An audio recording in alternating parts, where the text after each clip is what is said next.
The Honorable, the Judges of the United States Court of Appeals for the Fourth Circuit. Oyez, oyez, oyez. All persons having any manner or form of business before the Honorable, the United States Court of Appeals for the Fourth Circuit are admonished to draw nigh and give their attention, for the court is now sitting. God save the United States and this honorable court. Good morning, everybody. Please be seated.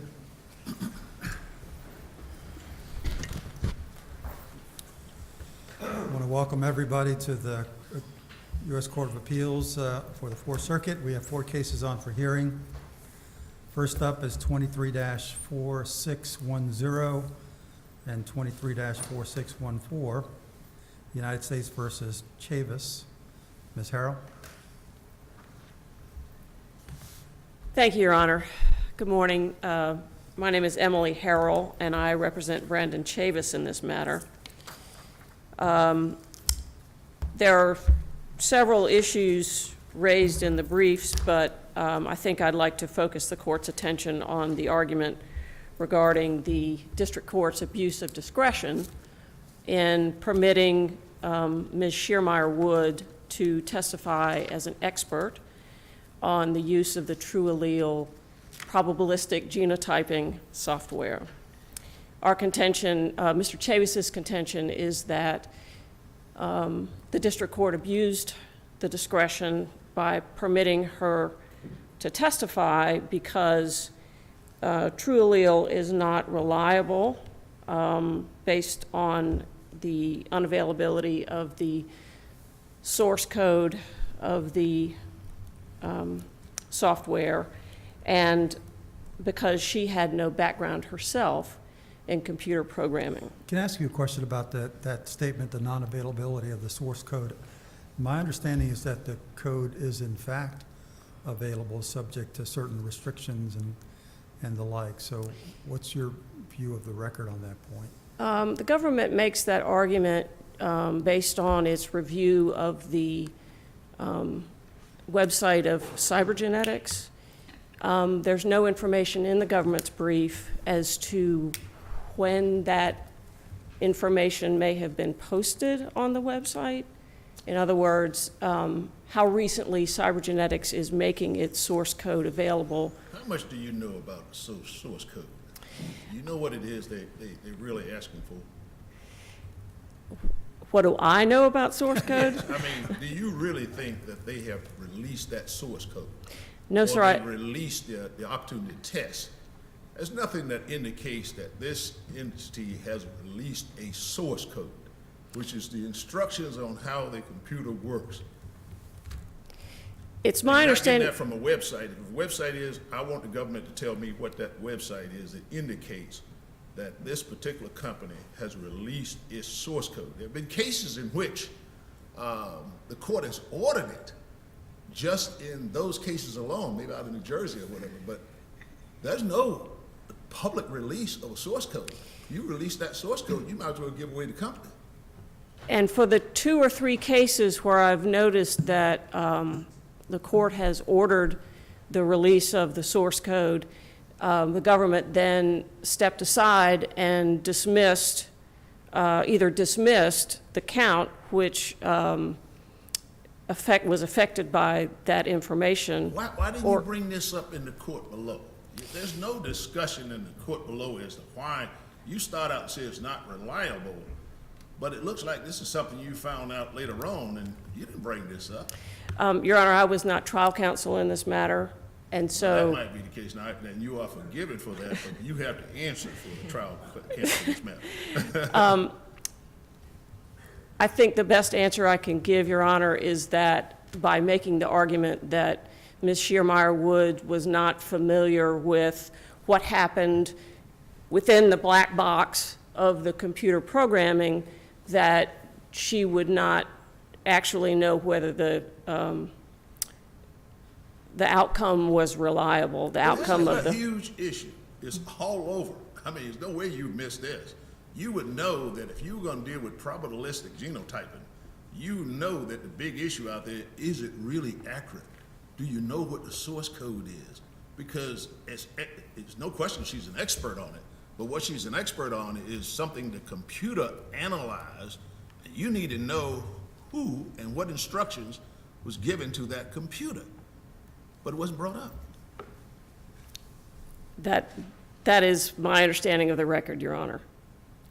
The best I can do is to say that by making the argument that she was not familiar with what happened once the input was put into the computer and you got the output, that was an attempt to make that argument.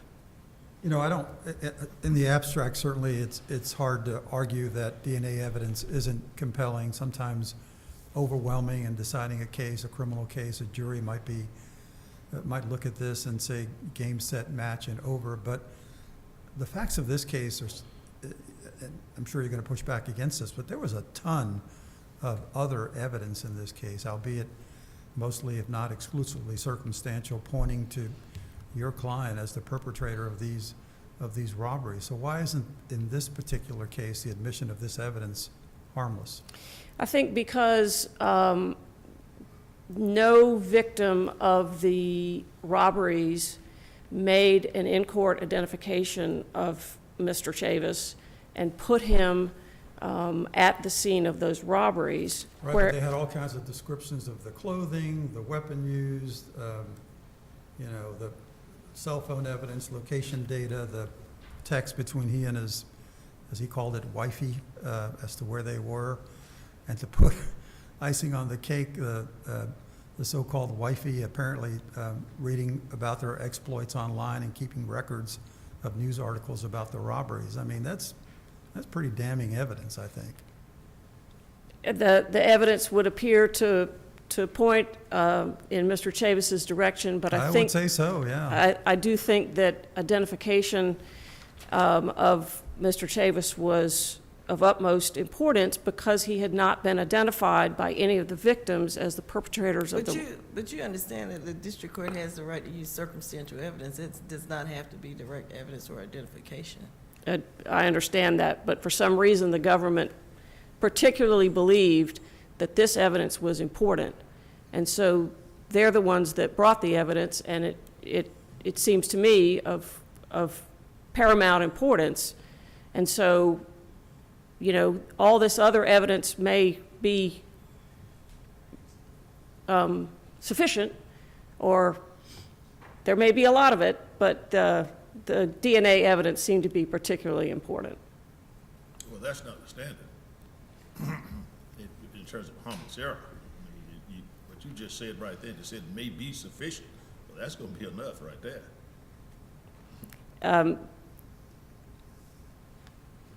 Our contention has been in the briefing that it was not sufficient.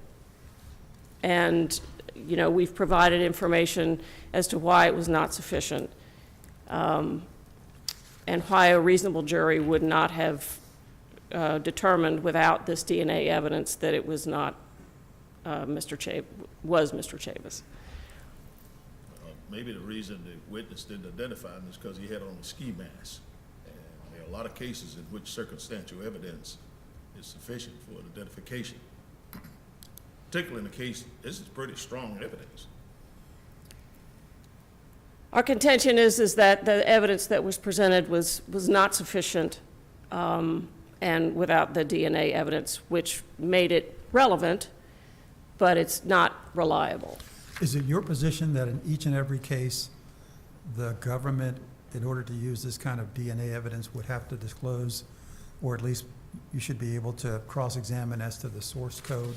I mean, because there was evidence by the expert explaining how the process was utilized to get to the DNA results. And admittedly, she wasn't an expert on the source code, but she did testify as to how the DNA evidence was manipulated and the results achieved. So, I mean, is it your argument that in each and every case the government has to sort of go into excruciating detail as to source code? I think it's particularly important in this case because neither Dr. Oglesby nor Ms. Schiermeyer Wood did a, I'll say standard manual analysis of the DNA which, if you look, Dr. Oglesby did not do the analysis because some of the information fell below the 75 RFU threshold that the Virginia Department of Forensic Science sets. She sent that information to Ms. Shearmeyer Woods. Ms. Shearmeyer Wood also did not do a manual analysis based on the same threshold information, but she testified that she could have. So what you've got is the human beings not doing any analysis of their own and giving the computer the work to do. And because the computer is doing the analysis, you have to ensure that what the outcome is correct. And so, to answer your question, you have to understand what the computer is actually doing. And if that means looking at the source code, I would absolutely say yes, that they do have to, either the government does, or at some point, cybergenetics would have to let somebody look at their source code to ensure that the program is operating the way it's supposed to. The theories, the statistical analyses, yes, those things have been peer-reviewed and published and that sort of thing, but not with the source code. Let me ask you this. If you got the source code, what would you do with it? Who would analyze it? I think you'd have an expert analyze to determine whether the 170,000 lines of source code are accurately implementing the theories, the statistical theories and otherwise, that are being used by True Allele to be able to analyze down to some very low number of RFUs to determine whether your client is included or not.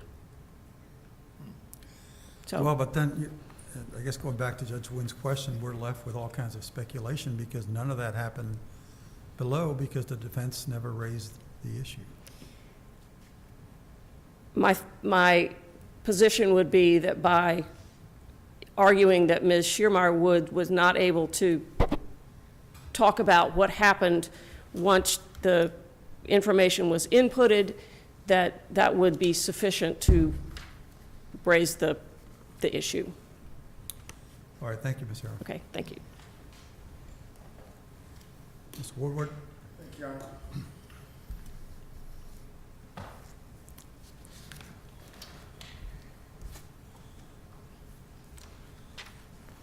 Good morning. May it please the court.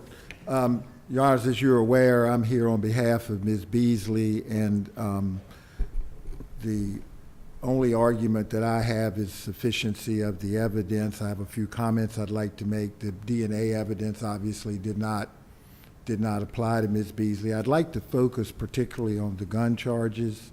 I read the government's brief, and they talk about their theory to know that she knew a gun was used was that there were newspaper articles that they even said in their brief that when she found a gun, or Mr.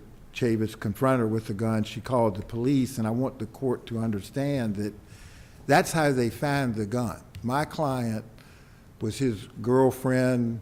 Sometimes I described them as frenemies, wifey, whatever term they were using on that day. They had a tumultuous relationship.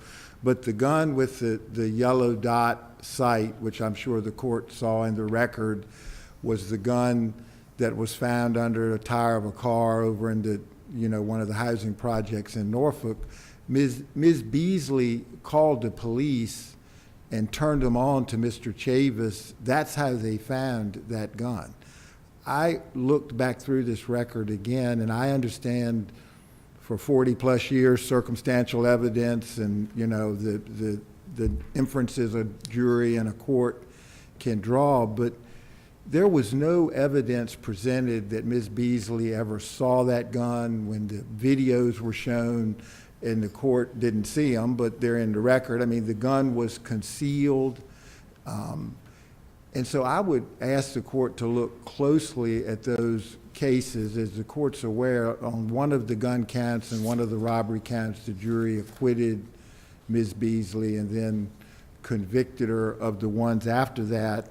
And of course, those gun charges are what drove her sentence in this case. I mean, she got 28 years, I think it was, on gun charges. The government had charged her with something that would have given her 35.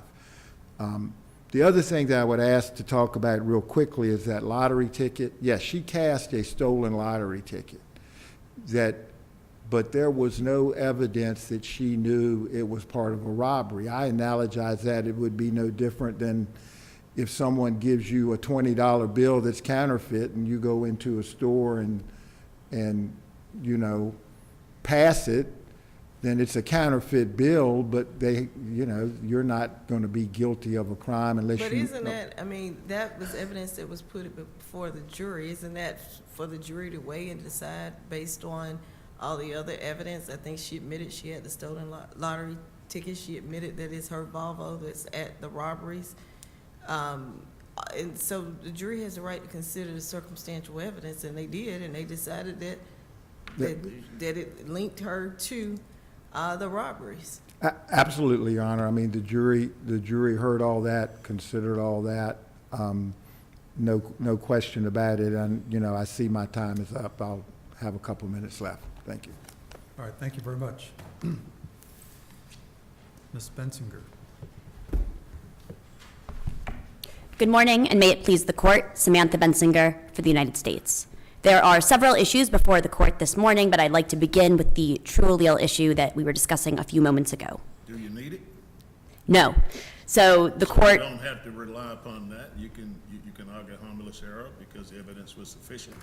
absolutely, Your Honor. We believe that the true allele issue is not difficult, and so the court could certainly hold that the district court did not abuse its discretion in permitting Schiermeyer Wood to testify. But of course, you are more than welcome to decide this on harmless error grounds. There was more than enough evidence having nothing to do with true allele implicating Chavis here. Why did you bring it if you didn't need it?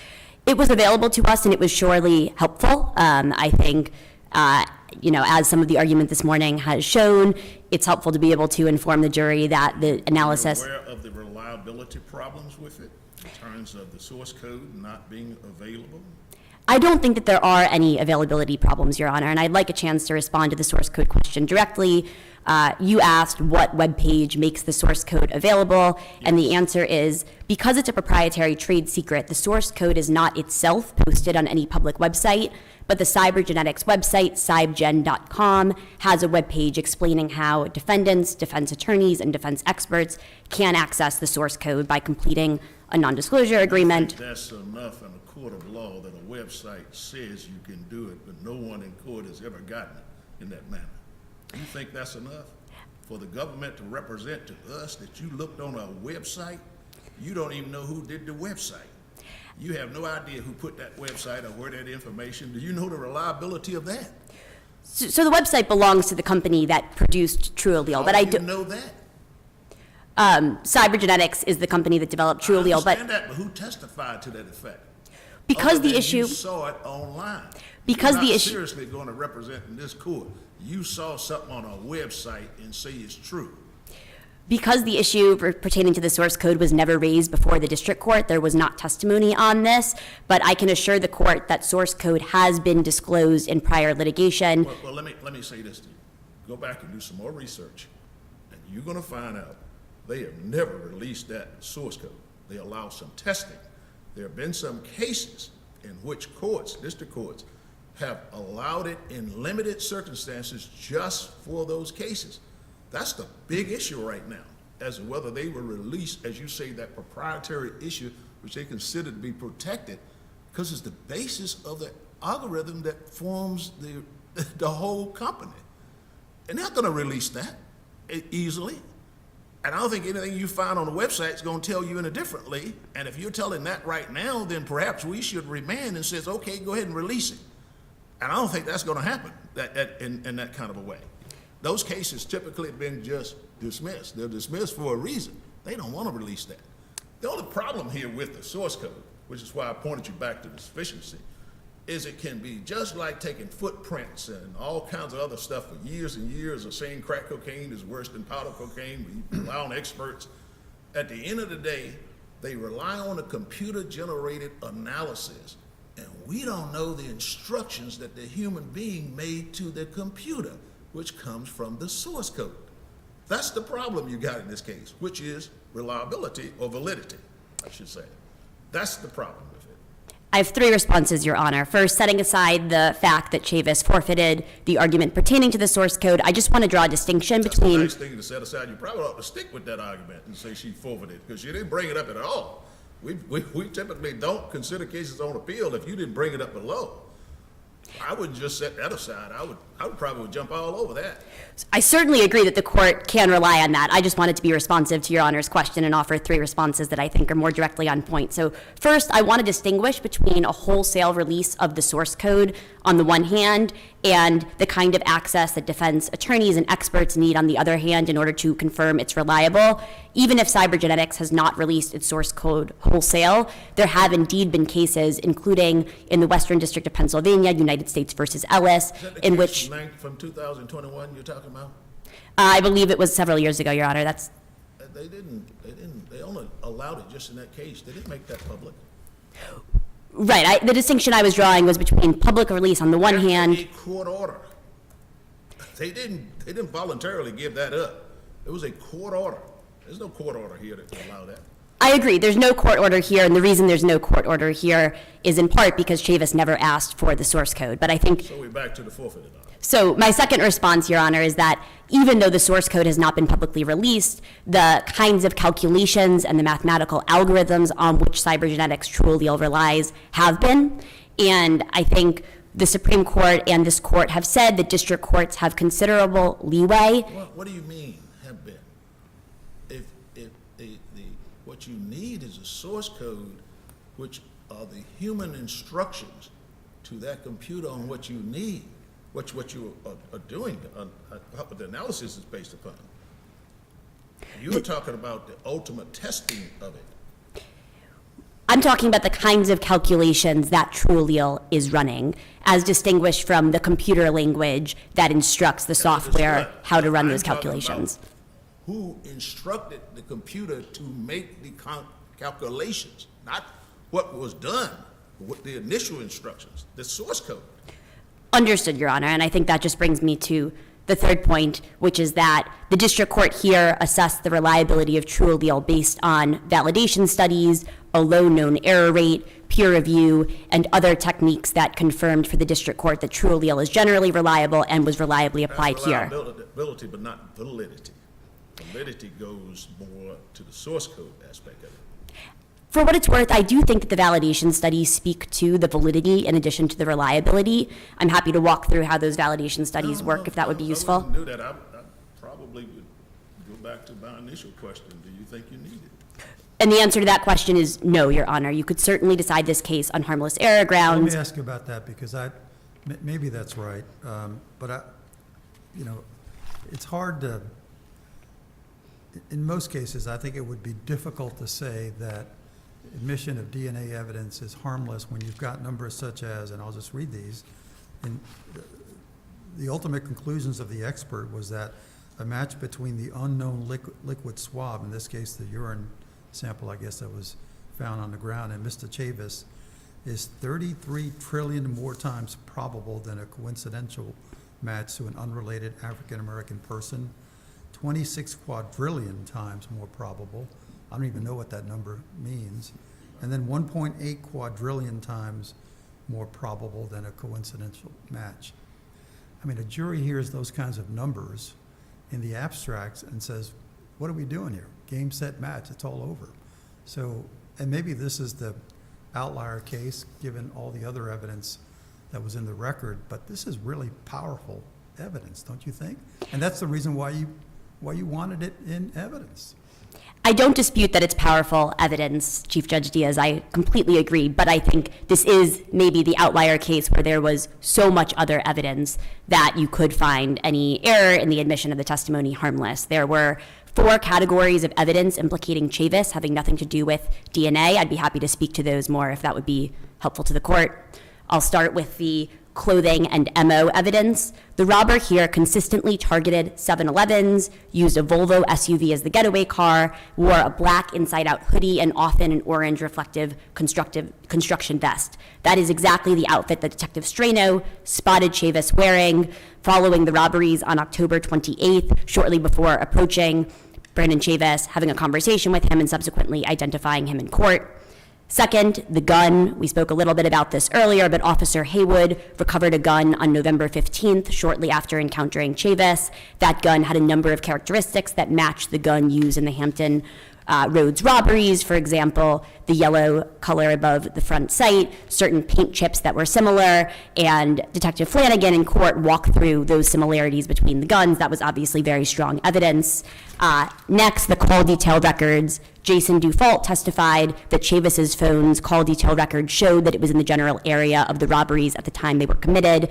And finally, the text messages, as Chief Judge Diaz alluded to earlier, Chavis had Beasley saved in his phone as wifey, and there were a number of texts before the robbery during which it showed that they were coordinating in advance of the robbery. So I think that's more than enough evidence to say, having nothing to do with DNA, that he was Yeah, I guess the guilty. moral of this story is public urination is not a good thing in most cases. It's an even worse idea if you're going to engage in a string of robberies. Maybe you're right. Maybe this is the case where DNA evidence is just the icing on the cake. But it is troubling because it's just so, the numbers are just so overwhelming. I think a jury could easily just ignore all other evidence to the exclusion, to just focus on this evidence to the exclusion of nothing else. Understood, Your Honor. Let me maybe just take a moment to say something about the reliability of True Allele separate from the source code, if I may. This software has been around since the 1990s. It was used. Moving from the sufficiency back to this probabilistic genotyping again to discuss reliability and validity. You just heard what he just said there. I was just trying to address what I understood to be Chief Judge Diaz's concern that this evidence is so persuasive that a jury could be moved by it. So I just wanted to communicate to the court why I don't believe there was any abuse of discretion in admitting it in the first place. I'm happy not to get into that if the court would prefer. Go ahead and proceed with it, but the point Judge Diaz makes, which I would agree, is you put in numbers like trillion and quadrillions. We're now talking from the harmless error standard. Is that something that prejudices a jury to think is overwhelming? You've jumped back into the very basis for it getting in the first instance, which is fine. But, so we'll get back into that discussion if you want to. I think there are two paths to decision here, and the court could follow either. One would be to hold that any error in the admission of Schiermeier Woods' testimony was harmless. Notwithstanding those statistics, as I mentioned, there was so much other evidence that I think that path is available to the court, but I was just trying to address if the court wants to alternatively hold that there was no abuse of discretion and speaking to True Allele's reliability. So the only other thing that I wanted to add there was that True Allele was used in the early 2000s to identify human remains following the 9/11 attacks. It's been used in over 1,000 criminal prosecutions. Chavis does not cite, and I am not aware of any state or federal court holding it unreliable under either Daubert or Fry. So I don't think that there is any serious issue here as to True Allele's reliability.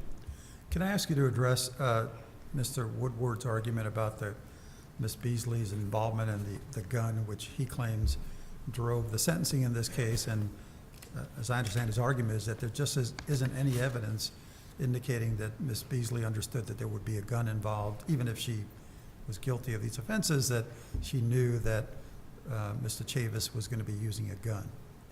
Yes, I think there are three pieces of evidence from which the jury could have reasonably inferred that she had the kind of advanced knowledge that he would be brandishing a gun that's required under the Supreme Court's decision in Rosemond.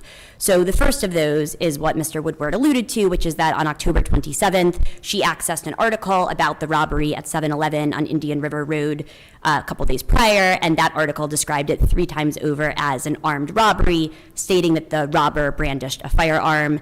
Instead of withdrawing from the scheme after that, she proceeded to commit 4 more robberies with Chavis. So I think that reflects not only that she had the kind of knowledge required for the robberies after she read that article, but it also could shed some light on the kind of knowledge she had before insofar as she didn't withdraw from the scheme. So that's one.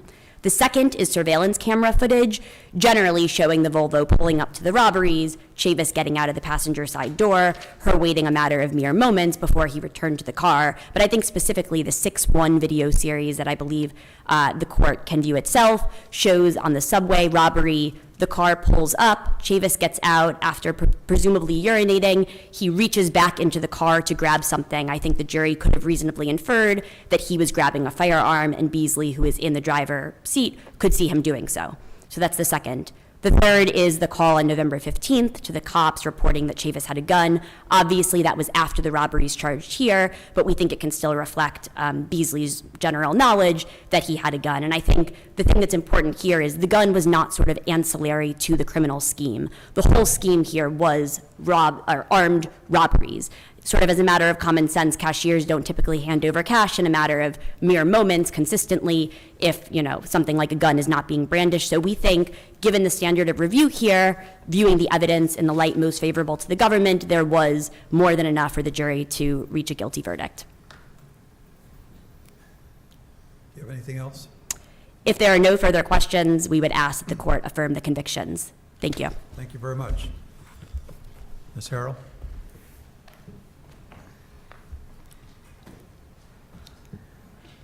Just wanted to say a couple of things briefly about the TrueAllele software. The government believed that the DNA evidence was so important to their case that they ran it twice. I understand the first time they ran it, Mr. Chavis had objected to the way his cheek swab was collected, and so they, did a second cheek swab to ensure that everything was done correctly. But they ran both of the samples, they ran the sample twice. So evidently that DNA evidence was important enough to them to do it twice and enter into evidence. So even though there is a lot of other evidence, the government believed it was so important that they do that and get it into evidence. As to the source code itself, there have been some cases, I believe the Ellis case, and there was a case, I think, in Fairfax, that the court directed that the source code be produced under protective order. It's my understanding, and I'll have to double check if the court would like, but I think that in the Ellis case, the government ended up dismissing the charge after that court entered the protective order.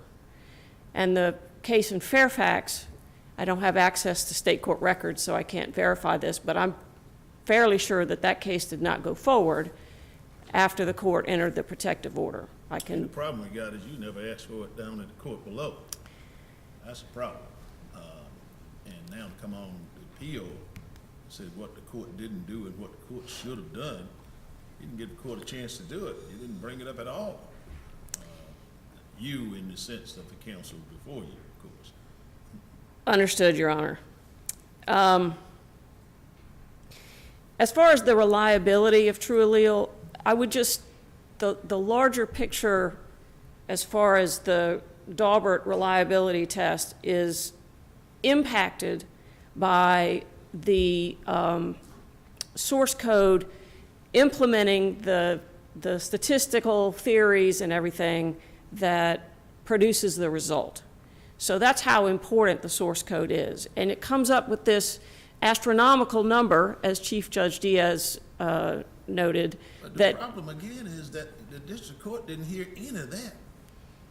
And the district court is put in a position of determining whether to admit this expert. Abuse of discretion is there. And, no one's brought up this adversarial situation. I mean, what you're saying is pretty much what I said the counsel was doing. You might have gone to the website and pulled this stuff up, and now you sound like you know what you're talking about. But there's no evidence in the record from testimony or anything from the district court. No chance for one to even deal with this. well, I think And that it wasn't like it was a secret. I mean, you could have found it out. I mean, it wasn't like they just discovered this, when you filed this. Everything you know right now was known then. I haven't heard a case yet that has come out since this case, or anything that wasn't in existence when this trial was going on. I believe that's correct. As, you know, I can, you know, Judge, at the motion in limine hearing, I believe she was asked about her background and computer programming, and she indicated she did not have a background in computer programming. Now, whether that's sufficient to raise the issue or not, I think that could be. And I see that my time is up. Thank you, Your Honor. Thank you, Ms. Harrell. Mr. Woodward? Your Honor, just 1 minute or a few seconds on the three things the government said about the gun. I would go, first of all, the newspaper article was on her phone. There was no evidence. There was a ton of stuff on her phone that she read it. I mean, it's on her phone. I don't contest that, and it did say there was an armed robbery. If you look at that 6 series videos, which I looked at till my eyes crossed when there is nothing on there that shows Mr. Chavis reaching back into a car and getting a gun. It shows him standing there for a minute and a half, urinating. He kind of leans back into the car and he walks off. So that's you know, you get into I guess semantics in this setting. What's the difference between speculation and an argument? But at best, that he reached back into the gun and saw there was a gun laying on the seat that Ms. Beasley saw, that's, to me, is speculation, but it's certainly not evidence. At best, it's an argument. And finally, on the November 15th issue, you've got to remember, Ms. Beasley called the police because Mr. Chavis threatened her with that gun. That had nothing to do with these robberies. Now, it helped the government because she was afraid of Mr. Chavis, and they went and found the gun and tested it. But I fail to understand how her doing that in her neighborhood out in front of her home would have anything to do with showing that she had knowledge that a gun was used during the robberies. Thank you, Your Honor. Thank you very much. Mr. Woodward, I see that you're court appointed. I want to thank you on behalf of the court for taking on the appointment. As you well know, we can't do our work without lawyers who are willing to take on these cases, and so we're grateful to you. We're grateful to the lawyers for being here this morning and arguing their causes on behalf of their respective clients. We'll come down and greet you and then move on to our second case.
Our second case is 24-1893 Mountain Island Day Community Charter School versus Inspire Performing Arts Company, LLC. Mr. Vogel.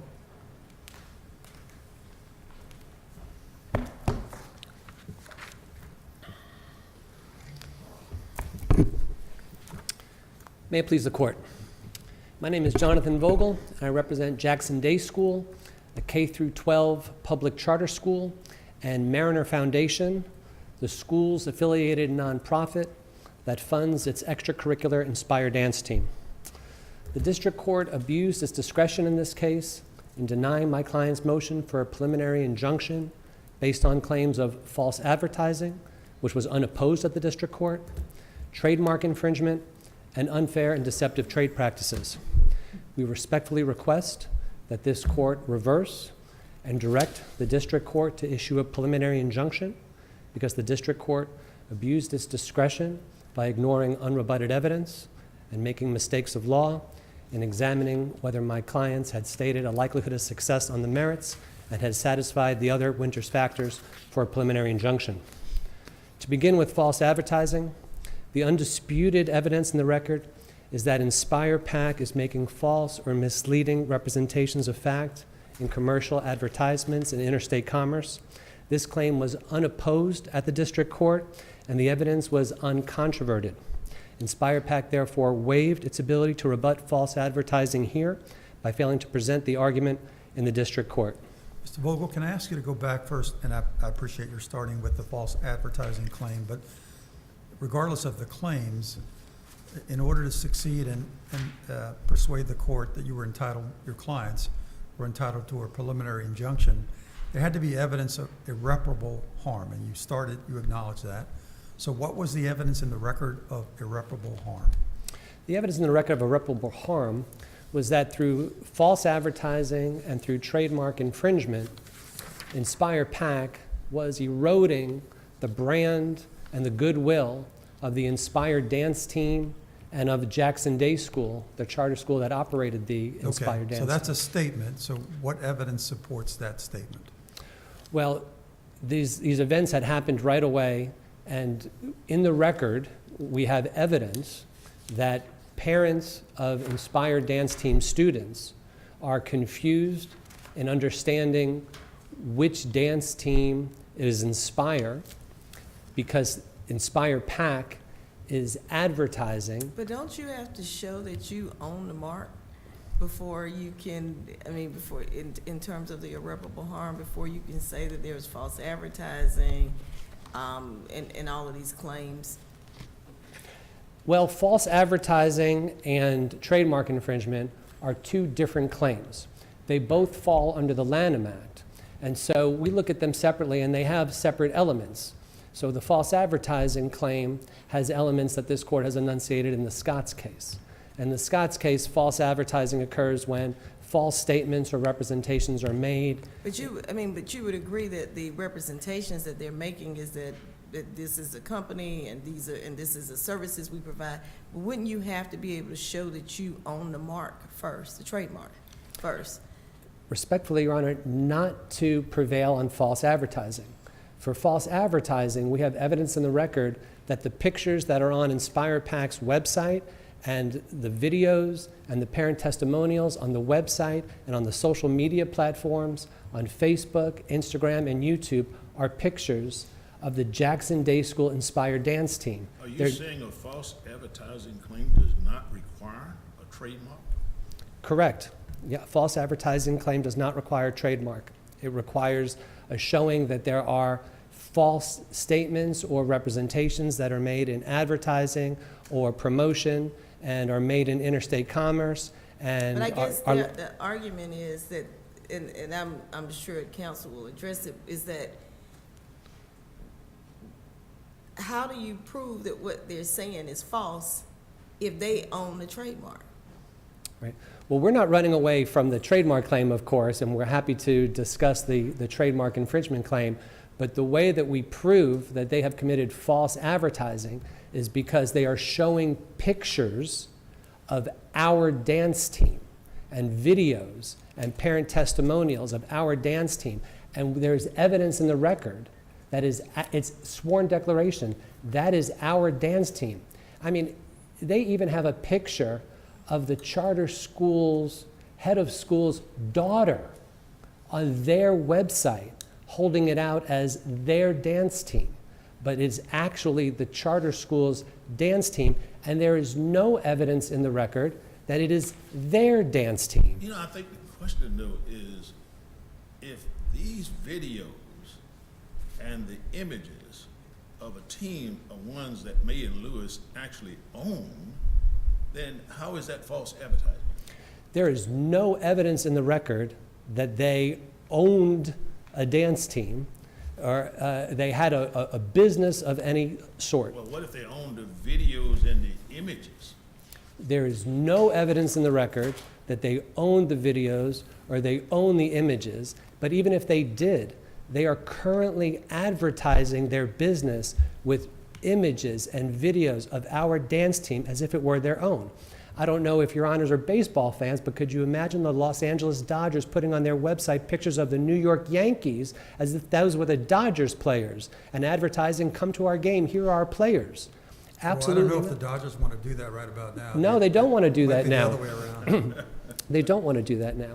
But, and that's false advertising. And the point is there is no evidence in the record that it's their team, that they even had a business. But I want to talk about trademark infringement. Well, before you do that, I think I don't know that I got an answer to my first question about, even if you assume all that to be true, what is the evidence of irreparable harm? I mean, if you've lost folks who would otherwise be consumers of your dance team, that seems to me to be remediated by money damages. There's a claim, an allegation of sorts, that enrollment at your school, your client's school, would be diminished, but that's just a statement in the record. That's right. The problem I have with this case is that there are all kinds of statements flying around about irreparable harm, but very little evidence as far as I can see. Well, Your Honor, it's a brand. It's like any two competing businesses. When one business falsely advertises and puts pictures of the other business's customers and calling them their own, or in this case it's a dance team and calling it their own, that's going to erode the brand and the goodwill that's associated. And then with the trademark as well. When you're using your competing business's trademark as your own, that erodes the brand. And in fact, under the Lanham Act, 15 U.S. Code 1116A, there's a rebuttable presumption of irreparable harm. And in this case, frankly, since the time we had this hearing some months ago, the dance team numbers have greatly diminished. And so frankly, it has borne out that the goodwill and the brand recognition is very harmed. And that is the type of irreparable harm that this court has recognized. And there is a rebuttable presumption of irreparable harm in this case, Your Honor. It's one of these classic, eroding of brand recognition and goodwill for both the Inspire dance team, because they're using the Inspire name, and because they are falsely advertising with pictures and videos of our team on their website and their social media channels that are necessarily used by parents in making decisions as to what dance team to sign their child up for. So who do you say owned the mark when the defendants in this case were at the CMS school? Who owned the mark then? Well, this is their floater vehicle theory of the case, that they owned a mark when they were at CMS. But the only evidence in the record is when they were at CMS, they were teachers and they coached an extracurricular dance team.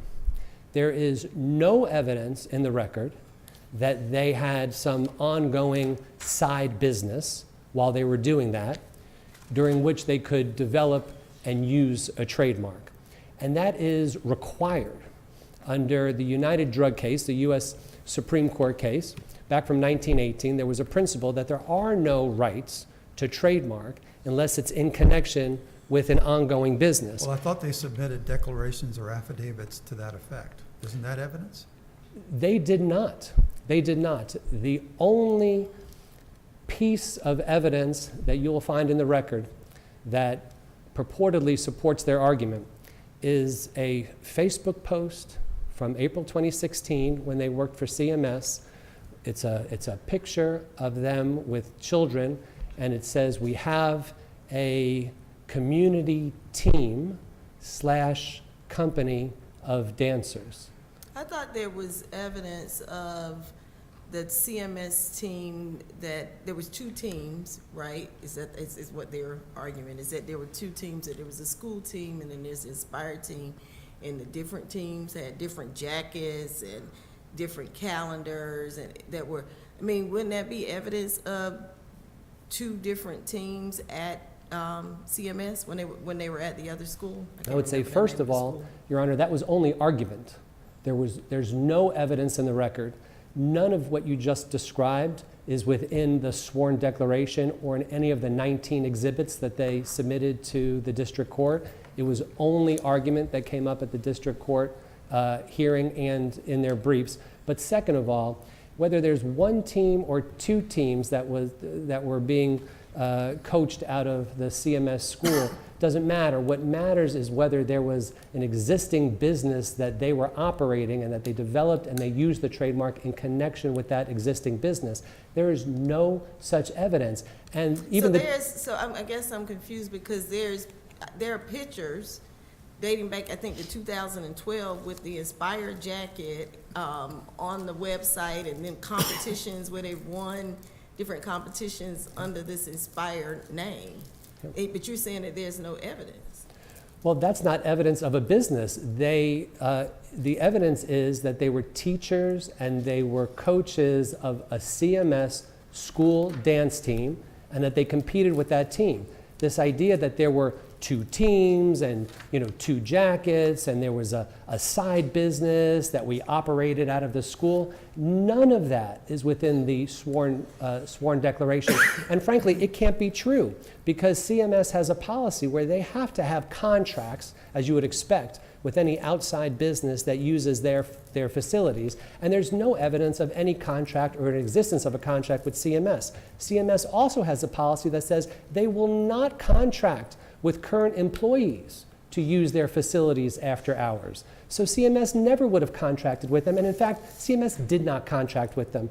They don't have evidence of it because— You have evidence that they did not we contract know, with them? Because I don't recall that in the record either. It's not in the record. Since the hearing, we have determined that CMS never had a contract with them.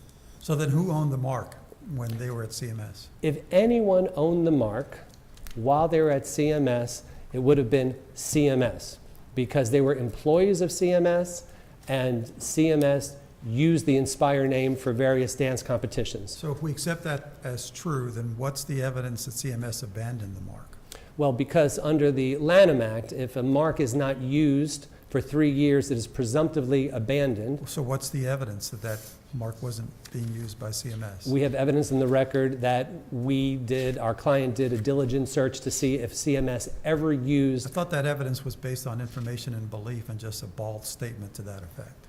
Well, there's only so much one can do to determine whether CMS used it, and there is no indication that it was used after May and Lewis left CMS in 2018. Since the hearing, we've determined that is in fact the case, and it's not surprising. They used the name, they left CMS. See, that's the problem. Since the hearing, Yeah. why wasn't that determined before the hearing? Yeah, well, because we don't even know that their defense to our trademark infringement claim was going to be that they own the mark.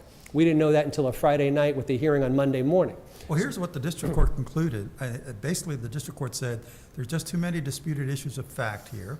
I can't find for one side or the other. We're moving forward. And your statements seem to be suggesting that a lot of stuff has happened since the hearing. Well, then go back to the district court. I mean, why is this appeal even ripe? No, go back to the district court, and we feel like the facts that are material are unrebutted. I mean, what we have teachers at CMS. If they developed a mark, it was CMS's mark because there's no evidence that they had a business at the time. There's no evidence that CMS used the mark after 2018, and our client began to use the mark. Has CMS ever claimed the mark? CMS doesn't claim the mark today. No. Our client started using the mark in 2019, 2020. That is uncontroverted in the evidence that our client extensively used the mark. And the fact that May and Lewis developed the mark is of no moment. I mean, there are several cases, and we cited the Emerald City Management, which is an unpublished case from Eastern District of Texas, but it's cited to the Daytona Auto Fiberglass case, Western District of Pennsylvania. It's cited to the Smith versus Kahoma Chemical case, was a Court of Customs and Patent Appeals case, 1959, and it's cited to the G's Bottom Up case, which we cite extensively in our brief, Southern District of New York, 1983 case, for the idea that in a situation with an employee, when the employee develops the mark in the scope of employment, it's the employer who owns the mark. I see that my time has expired. We ask this court to reverse and to direct the district court to issue a preliminary injunction. Thank you. Thank you, Mr. Vogel.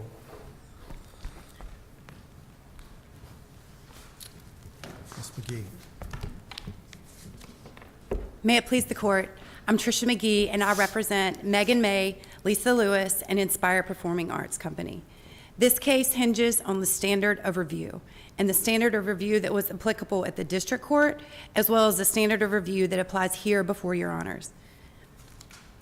At the district court, the school entities, and that's what we will refer to them as that's how we refer to them in the brief, the school entities carried a heavy burden to warrant the extraordinary relief of a preliminary injunction at a hearing that took place less than 2 weeks after they filed their complaint.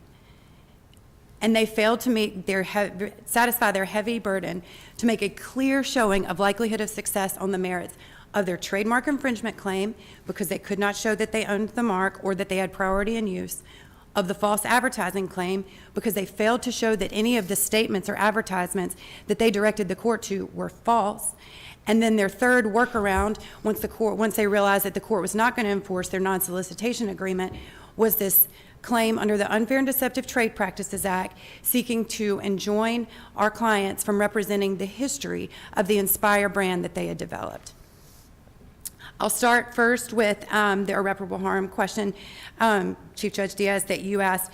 There is no evidence of irreparable harm to the school entities. Well, Mr. Vogel says that a trademark infringement case, there's a presumption of irreparable harm once the mark is shown to be valid and owned by the person who's, or the entity that against whom the mark is being infringed. So is that right? I think that's right. Yes, Your Honor, that is very right. What I would like to highlight there is that once the mark is shown to be owned, the undisputed evidence before the court showed that in 2015, Ms. May and Ms. Lewis, who had been teachers and operated an extracurricular after-school dance team called the Winding Springs Elementary School Dance Team. So can I ask you, sorry to interrupt you, but where and in what form is that evidence? This is in Ms. May's affidavit, and that is on, it was the one that was submitted to the district court. Forgive me, Your Honor, I'm sorry. This is in JA 249. It starts her affidavit, and it talks about how Ms. May and Ms. Lewis decided that these students that had graduated from Winding Springs, it was a Title I school, had moved on to middle school, moved on to high school. They did not have opportunities to participate in these dance competitions. So she and Ms. May and Ms. Lewis decided to start the Inspire Dance Team for middle school and high school students who had been former students. And they, while I did not concede that they did not have a contract with CMS, they had an oral agreement with the principal to be able to use after-school space. So after the Winding Springs dance team rehearsed, which was the CMS school dance team, and the evidence that the school entities put before the district court all showed that was the Winding Springs Elementary School dance team. None of that referred to the Inspire dance team because that was separate. CMS never held out that they owned any portion of the mark for the Inspire dance team. You abandoned it from disuse. Your Honor, their abandonment theory is interesting because they say that CMS abandoned it in 2018. 2018 is when Ms. May and Ms. Lewis were hired by the school entities, it was then called Mountain Island Charter, it's now called Jackson Day School, were hired to come start a dance program during the school day teaching electives and specials at Jackson Day. As part of Ms. May's interview, and this is in her affidavit, also begins at JA 249, she says, during my interview, I showed videos of the Inspire dance team and said, if I come here, I have to have the same arrangement that I have with Winding Springs, which is to allow the Inspire dance team to practice here. From 2018 to 2019, the Inspire dance team rehearsed at Jackson Day School, and not once has Jackson Day School claimed that during that time they used the mark. From 2018 to 2019, the Inspire Dance Company continued to operate. So if it had been abandoned, if the mark had been abandoned by CMS in 2018. I guess I can't understand how you can abandon something if CMS never said they owned it. I agree, Your Honor, that is correct. It was not abandoned, but even accepting their abandonment argument, which they have no evidence that CMS ever owned the Inspire mark, we still have priority in use because Ms. May and Ms. Lewis and the Inspire Dance Team operated in 2018 to 2019. Use and Commerce, they competed in North and South Carolina. The students were students that had been practicing at Winding Springs. I believe the affidavit only refers to 1 or 2 or even Jackson Day students. The students were not from the school from the 2018 to 2019 school year, or dance competition year. Even the school entity's own claimed first use in commerce in their application for the trademark is 2020. So Ms. May and Ms. Lewis continue to operate the Inspire Dance Company for years after CMS allegedly abandoned it. I used the term operate, and I guess that, if I understood Mr. Vogel's argument, is that what these people were doing were really just a recreational activity, not a business in the sense that warranted trademark protection. So what's your response to that? I do not think that the Lanham Act statute, and I don't have it right in front of me, requires a separate business. You can have a partnership operating a trademark. You can have individuals who have a trademark. There is nothing that requires a separate entity to own that trademark. It has to be a concern of some kind, though, right? Maybe not a, well, you tell me, what is required then? May and Lewis had a partnership with the Inspire mark and continued to operate that. Whether they were accepting payment directly, there's no evidence that CMS was paying them for the Inspire Dance Company mark.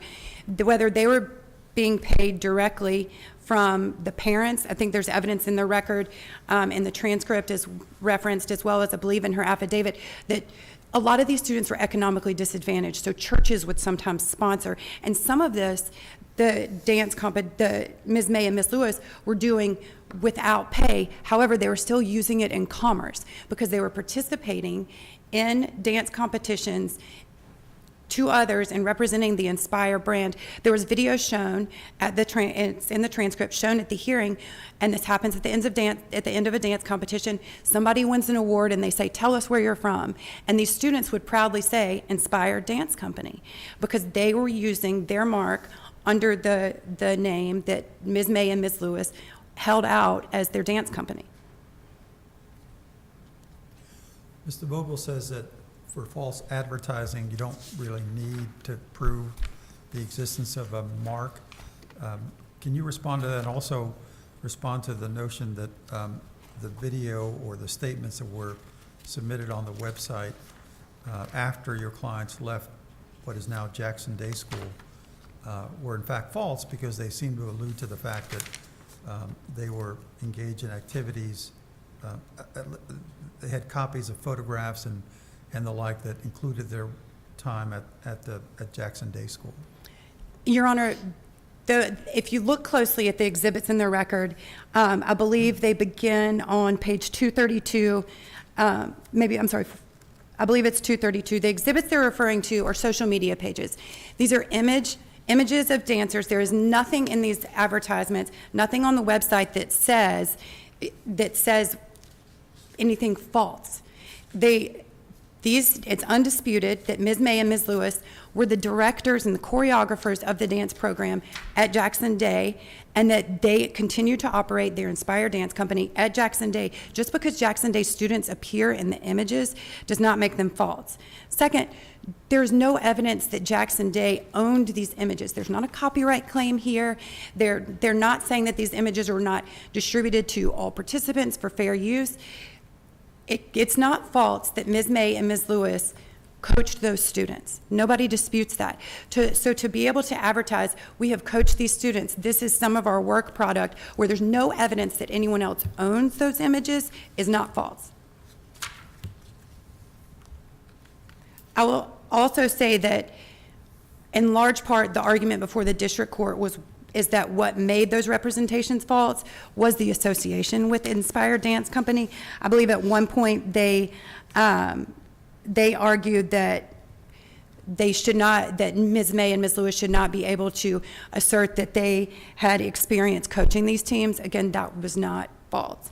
And it all ties back to the mark which Ms. May and Ms. Lewis continue to own, and the Inspire Dance Company images and competition videos occurred under the Inspire Dance Company mark. Why didn't you have a separate contract for Jackson Day? If hindsight was 20/20, Judge Wynn, I agree. Oftentimes litigation results with misses, right? There was an oral agreement made between Ms. May and Ms. Winstead at her hiring, that, and it's in her affidavit, that says, where she showed the videos of the Inspire mark, talked about the Inspire Dance Company, how it had come to be to provide an opportunity for these students once they were not at the elementary school. And she said, if I come here to work, I need a place where my students can rehearse. Ms. Winstead, according to the affidavit, showed that to the board, received permission, and agreed that for the 2018 to 2019 year, at least, she could continue, Ms. May and Ms. Lewis could continue to operate their Inspire Dance Company at Jackson Day. That's an oral agreement. Would it have been better if it had been written? Yes, Your Honor. But it was an oral agreement for her to be able to do that separately, apart from, and distinct from Jackson Day School, using their facilities.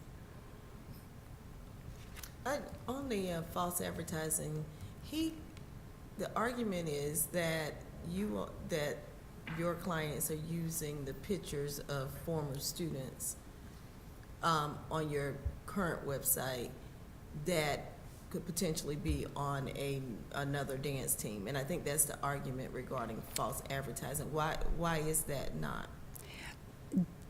If that is the argument, Your Honor, there was no evidence of that. The images that were being used to advertise, it's not mutually exclusive, right? You can be Inspired Dance Company students and also Jackson Day students. They could have been on both teams.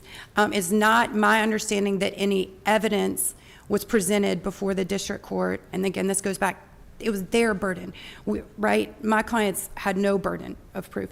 They had to clearly show, here's what's going on and here's why it's false. And there's no evidence that that's what was happening. I think the argument is that these students are no longer, they are not on the team, on your client's team. They're on the Jackson Day School team, and that is the false advertising. Your Honor, if that is true, that evidence was not presented before the district court. There was not one image identified or representation.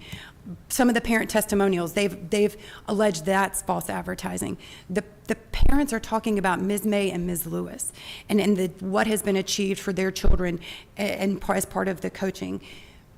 Inspire used those parent testimonials. Jackson Day School could have also used those parent testimonials. But there was not any evidence before the district court saying this is not actually a student of Inspired Dance Company. And that was their burden to show.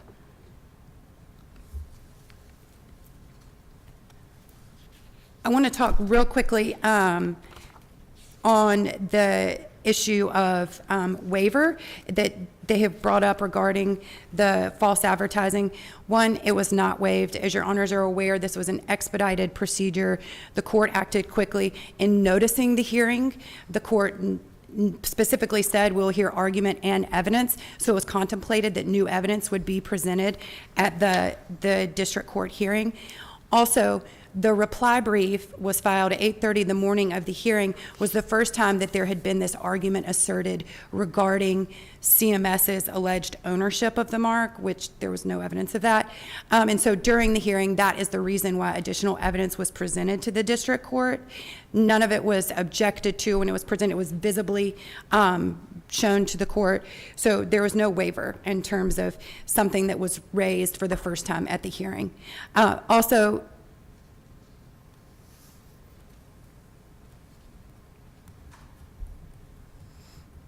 I cannot remember if I said this, forgive me. In order to have priority or any presumption for irreparable harm on the trademark, the school entities were required to show that they owned the mark, which they did not do, based on the continuous use in commerce by Ms. May and Ms. Lewis from 2016 through now, through current.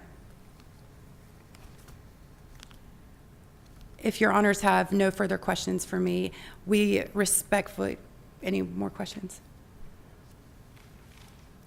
No, Ms. McGee. We respectfully request that you affirm the decision of the district court, concluding that it did not abuse its discretion in its ruling that the school entities failed to satisfy the heavy burden to show and demonstrate all of the required winner factors in order to justify our preliminary injunction at this stage of the litigation. Thank you very much. Mr. Vogel, you've got some rebuttal? Yes, thank you.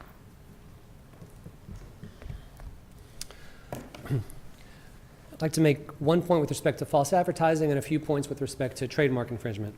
To begin with false advertising, opposing counsel said repeatedly that there was no evidence in the record from our side that the images and videos and parent testimonials were of our client's dance team. There is evidence in the record. Joint Appendix page 54 is a declaration from Tammy Winstead, the head of Jackson Day School. We attached to that images of the website and of the social media platforms. We say under oath that these are pictures, these are images, these are parent testimonials, all about the Jackson Day School Inspire dance team. That is uncontroverted in the record, so much so that Inspire PAC did not oppose it at the district court, did not oppose it in their brief at the district court, did not argue it at the district court. With respect to trademark infringement, we heard from opposing counsel that when May and Lewis were working for the CMS school district, they had an oral agreement with the principal at Winding Springs Elementary School that they could operate some second team out of the gymnasium. There is absolutely no evidence of that in the record, none at all. You will find nothing in the joint appendix that there was any agreement between May and Lewis and some purported business they may have had or think they had with CMS. You also heard from opposing counsel that when they came to work for Jackson Day School and they interviewed with Jackson Day School, that they told the head of the school, gee, we really have to have the same arrangement with you that we had with CMS and rehearse here. Again, absolutely no evidence that that conversation occurred. No evidence at all that Why there was. isn't the affidavit, her affidavit saying that she had this conversation? It's not evidence? With all due respect, Judge Diaz, it is not in the affidavit that there was some conversation that they needed to have the same kind of arrangement with Jackson Day School that they purportedly had with CMS. It's not. The only thing in their affidavit is that they showed a video and it showed dancers. That's the only thing that's in their declaration. There is no evidence of an agreement. There is no written contract. And in the evidence, our client says they always enter into contracts if they have a business arrangement with an outside business. There was no such arrangement here. And this makes this case different from the floater vehicle case. In the floater vehicle case that they cite, there was evidence in the record that there was an oral license agreement with the new employer. Here there is no such evidence. They don't get the benefit of this floater vehicle theory that there was an oral agreement. They didn't argue in the court below that there was an oral licensing agreement, and they have no evidence that there was an oral licensing agreement. The last point I'd like to make is that it is required that a trademark is developed and used with an existing business. Now, you heard opposing counsel say, well, an individual can own a trademark. It doesn't have to be a business that owns a trademark, and that's true. But that individual has to have developed and used the trademark with an existing business. And that's the principle that comes from the U.S. Supreme Court case United Drug. That's the principle that was used in a manner that is quite similar to this case in the G's Bottom Up case, the Southern District of New York, 1983, where a bar manager came up with a logo, came up with a trademark, used it, the bar used it, the bar manager left, the first bar said, hey, that's our trademark, and the court said, citing to the United Drug case, that it doesn't belong to the bar manager. It belongs to the bar. It belongs to the proprietor. The problem you have is that CMS, you're making the argument that CMS owned the trademark and abandoned the trademark. CMS, there's no evidence in the record that CMS has ever said that they own the Inspire dance team. And there is a Facebook post, I think it's JA250, where she's saying JA249-250, where she's saying, I'm teaching at the school, I think it's her affidavit, her declaration, teaching at the school, and then the Facebook post says that I've gone out on a leap of faith to start my own community company, which would allow me to work with my former dancers who are now in middle school and high school. And it's because these children inspire me, and that is how I came up with the Inspired Dance Company. And so it seems as if you're trying to say that the trademark belonged to CMS, although CMS has never made the argument that they own the trademark.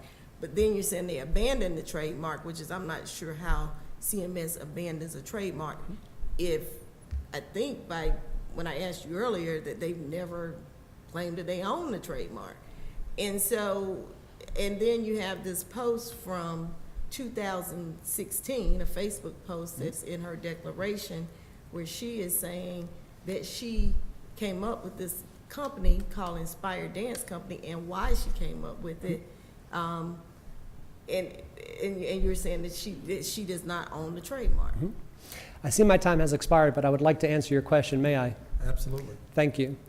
To begin, we don't rely on a theory that CMS owned the trademark and abandoned the trademark. Rather, our claim to ownership of the trademark is that it was developed by our employees at Jackson Day School in the 2019-2020 timeframe. It was extensively used by our client, and we therefore own the trademark under the principles of United Drug, G's Bottom Up, and the other cases that state when an employee develops a trademark and the employer uses it, it's the employer that owns the trademark. But going back to the time period of CMS, their Facebook post, if you take a careful look at it, says that they started a community team/company. A company of dancers, a team of dancers is like a dance troupe. It's not necessarily a business. In fact, at the Joint Appendix, page 217, when last summer they did start a competing business called Inspire Pack, they said in an email, and this is in the record, we have now just started an independent organization. They never had a business before. They concede it was a new business. And so yes, a picture of students. They started a dance troupe, but no evidence of a business that you would expect to see. And my time has expired, and again, I'd like to ask that you reverse and that you direct the district court to issue a preliminary injunction. Thank you, Mr. Vogel. Thank you. We'll come down and, first of all, I want to thank counsel for your arguments this morning. We'll come down and greet you and then take a brief recess before moving on to our final two cases. This honorable court will take a brief recess.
The Honorable, the Judges of the United States Court of Appeals for the Fourth Circuit. You seated, everybody?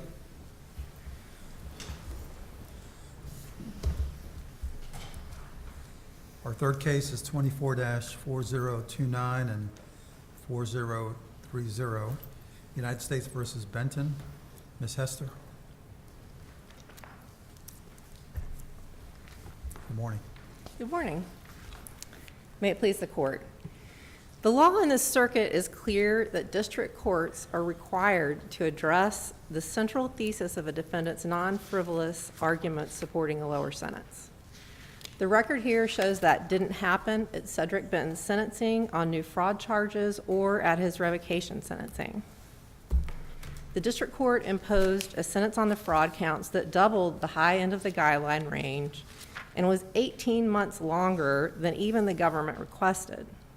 And it did that without addressing two of Benton's central mitigating theses. The government concedes one of Benton's central theses in mitigation was that he was a low-level participant in the conspiracy. Benton offered a number of supporting points for that thesis, including that the person who lured him into this scheme was Danielle Jackson. Other participants did everything for him. He wouldn't have known how to fill out the loan application forms without help. Others obtained more money from the scheme than he did, and he participated only twice while other people kept the scheme going for months after his involvement. The court didn't address Benton's central thesis about his role in the offense or any of these points. It merely said Benton was only one player in a multi-conspiracy crime. But that comment applies to everyone involved in the offense, and it doesn't address Benton's central thesis that he had a limited role in the offense compared to the other people who participated in it. In fact, if anything, the court's statement reflects it didn't fully hear Benton's argument about his limited role in the offense. The court also didn't address Benton's separate argument that he wants to support his young child and he's able to do so. The court never even mentioned that Benton is a father, and the government doesn't contend otherwise. Instead, the government takes the position the court didn't have to consider this mitigating argument because Benton didn't explicitly connect it to a 3553A factor. That position is baseless. This court has never required defendants to explicitly connect their mitigating arguments to 3553A factors, and it's obvious from the context that this argument relates to the history and the characteristics of the defendant. This court's only requirements for mitigating arguments is that they be non-frivolous reasons for a sentence that is lower than what he received. The government also bears the burden of showing that on the child issue, what evidence does Benton present below that he was supporting the child? I think he may have said it was kind of on an as-needed basis that he lived with the child's mother, but beyond that, there's no evidence, like in these other cases that we look at where there's the support of the family. Well, I think there's as much evidence here as there was, for instance, in Lewis or in Patterson. In Lewis, and in particular, the district court had refused to consider the two letters that Lewis had submitted in support of his assertion that he was a hard-working family man, yet this court still vacated and remanded because the court didn't actually address his assertion that he was a hardworking family man. And I believe that Patterson is similar, and that the defendant asserted that he was a father and was supporting his family, but there wasn't a whole lot of exposition about that.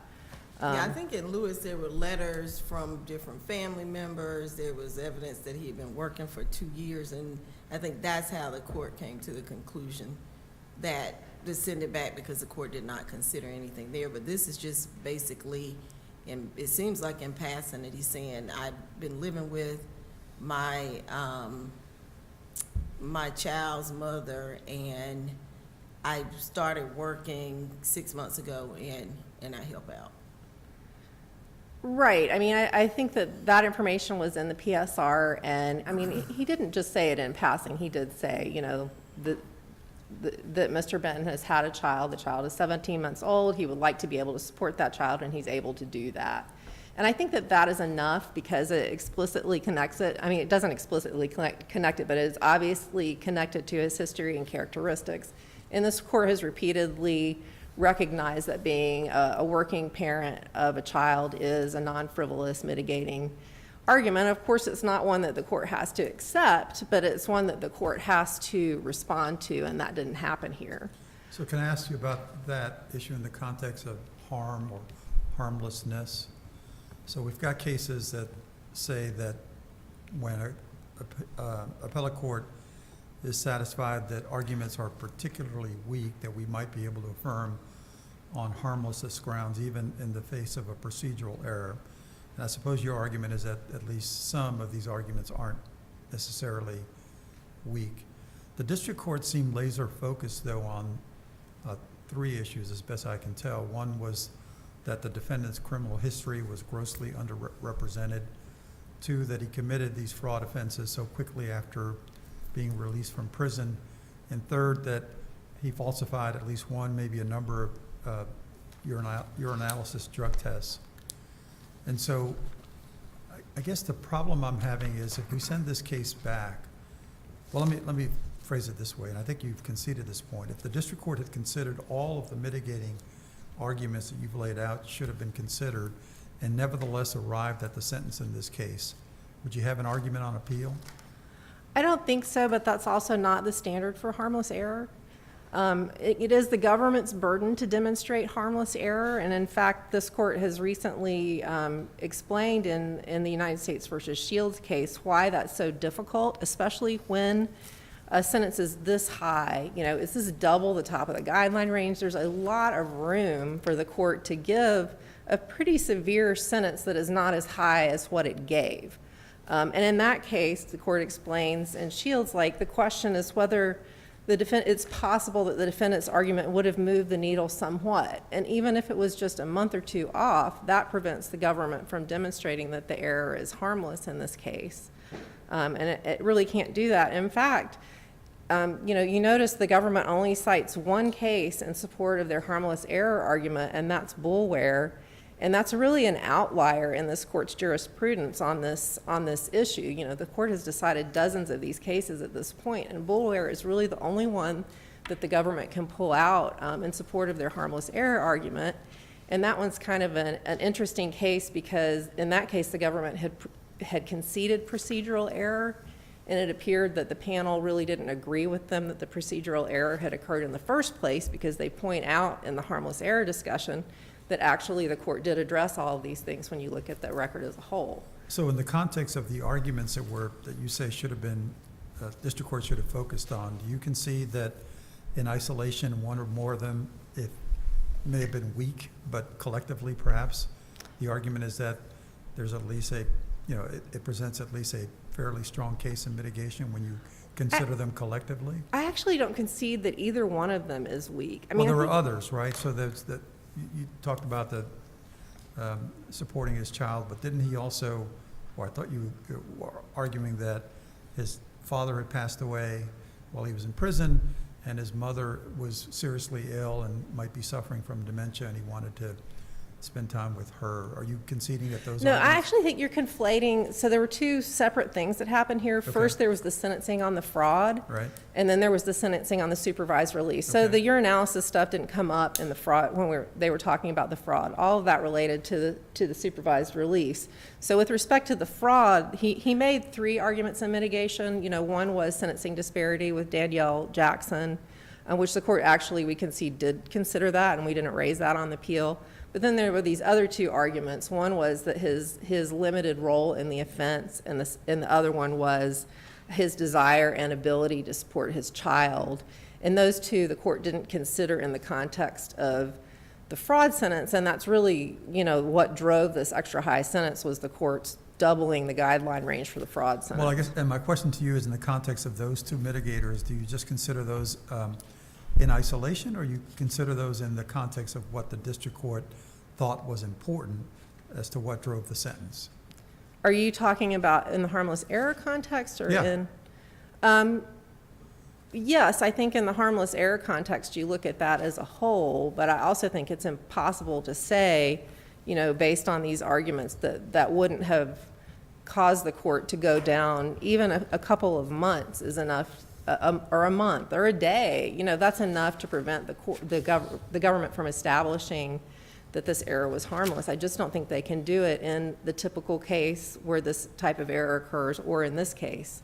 And I think that Shields really does a good job of describing why that's the situation. So do you think that bullware is just bad law? We don't consider whether or not a particular argument is weak? And if we do consider it, how do we gauge that?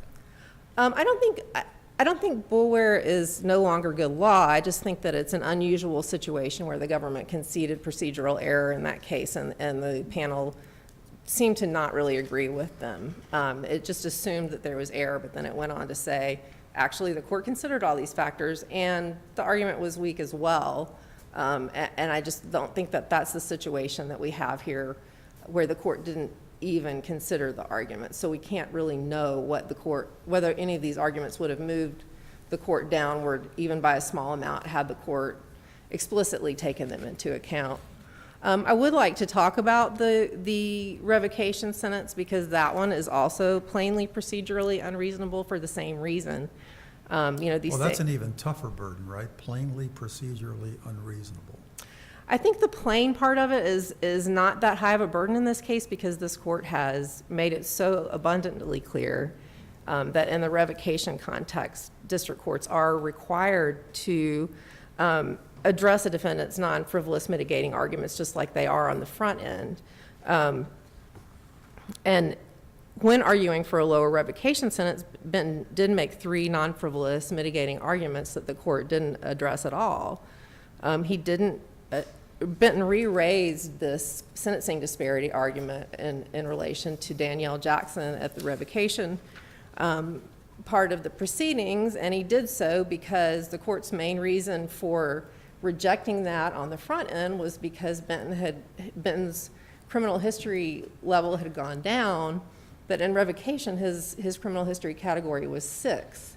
And the court never really acknowledged his argument that its reasons for rejecting that disparity argument previously didn't apply here.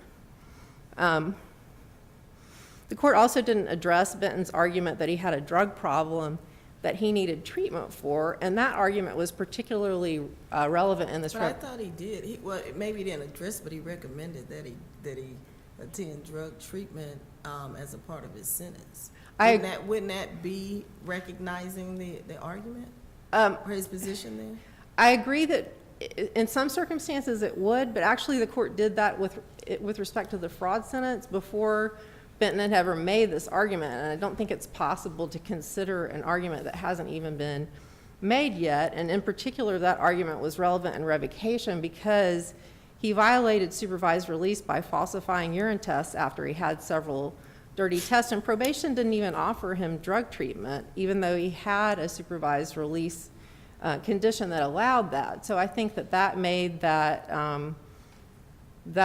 characteristic particularly relevant in the revocation context, and the court didn't consider it in that context. We have gone, maybe not as many times in terms of how much a judge needs to address a non-frivolous argument. One point, it seems like it was pretty hard on set, kind of backed off a bit from it. But ultimately here, the district court, the abuse of discretion standards here, it's very clear from this record, the district court is focusing on the seriousness of the offense, which he ultimately concludes outweighs the role that the defendant played in this, which, it's interesting. But, what's interesting to me in this case, you tell me why this is not, maybe you can't do it. This defendant spent almost 10 years in jail that he should not have spent. That's correct. And he gets out and he makes an application for this relief, and it's a fraudulent situation. The judge is focused on the seriousness of it and the past history and all. I don't understand why in that context the argument from the defense would be, yes, Your Honor, it could be, but keep in mind, this is an individual who spent 10 years in jail that he should not have spent in there. That would be the factor that I would think you really would want, or at least the consideration you want the court at least to have that in his head, because this is not just a blank slate individual who's been out here committing crimes. You can talk about all the crimes if you want, but he spent 10 years in jail that he should not have spent in there. And how does that factor into this? I mean, I haven't heard you mention it at all, and I got it because of the nature of these are non-frivolous arguments you're bringing up. But it seems to me in the conclusion of it, to say the seriousness of it outweighs the role. How do you consider the seriousness without looking at the individual himself?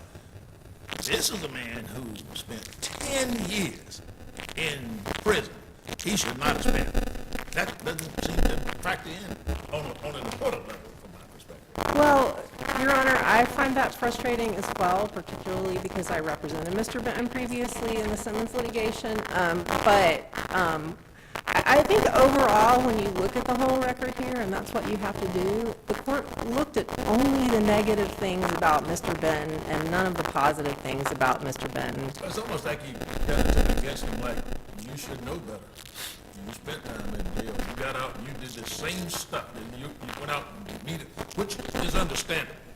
Someone who's been in prison to get out, the whole aspect of being rehabilitated or deterrence doesn't seem to be working too well. You understood the seriousness of it. You did this and claimed you had a business while you were in prison. And you're taking money from people who otherwise should be entitled to it.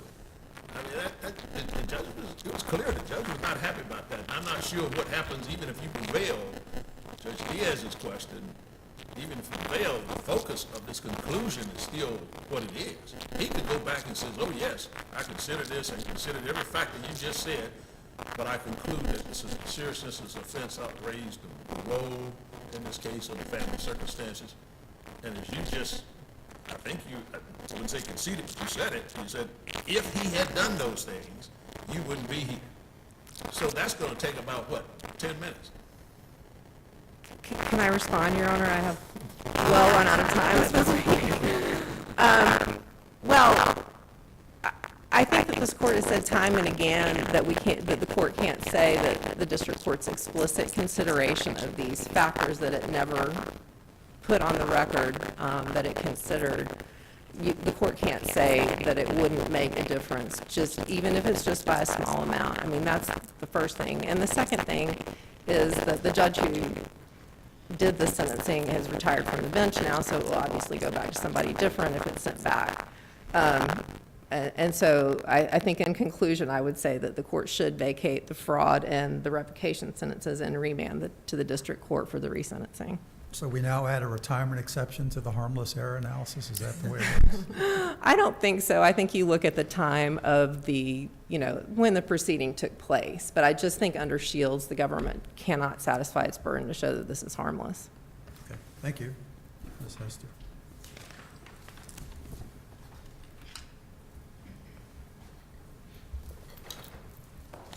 Ms. Wood? Good morning, and may it please the court. Julia Wood on behalf of the United States.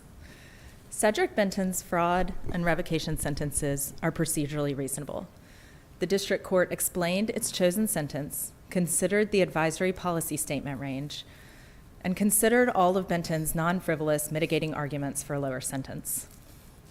Even if the district court erred by not saying more, any error would be harmless because this court can say with fair assurance that more explicit consideration of any of those arguments would not have affected either of his sentences, which were driven, as this court has mentioned, by the court's concern with Benton's criminal history, the seriousness of his offense, and on the revocation, his contempt for the court's supervised release order.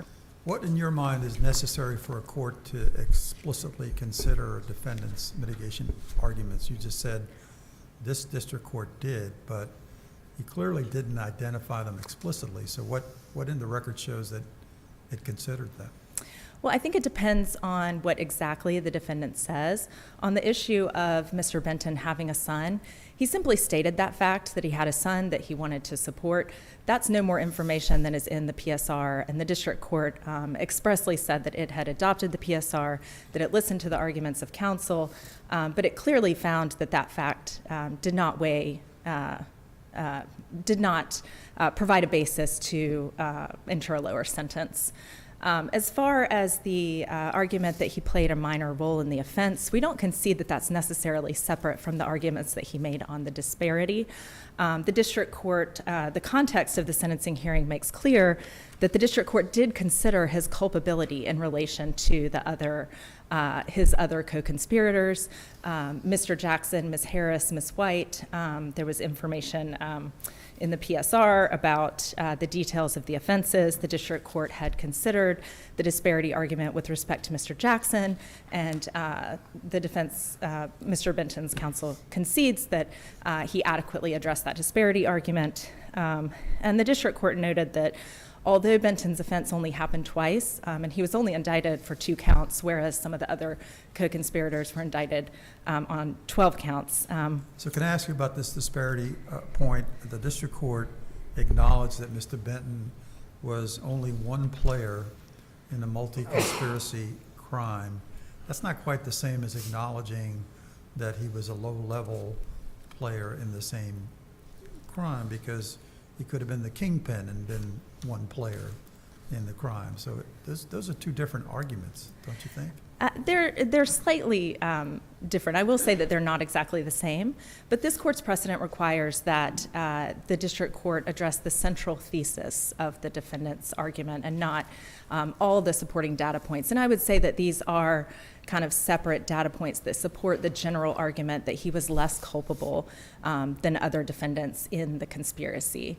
And I think the district court saying, you know, this is still a pretty heinous crime, that he committed it, he lied about working while he was actually incarcerated, that these kind of, these factors outweighed the fact that he perhaps had only submitted to applications, or that someone helped him with those applications.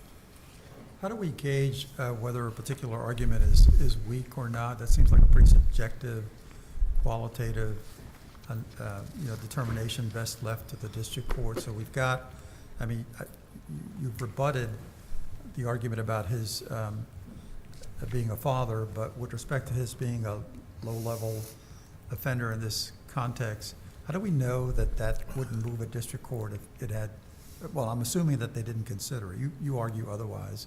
You say that it did, but let's assume that it didn't. Then what?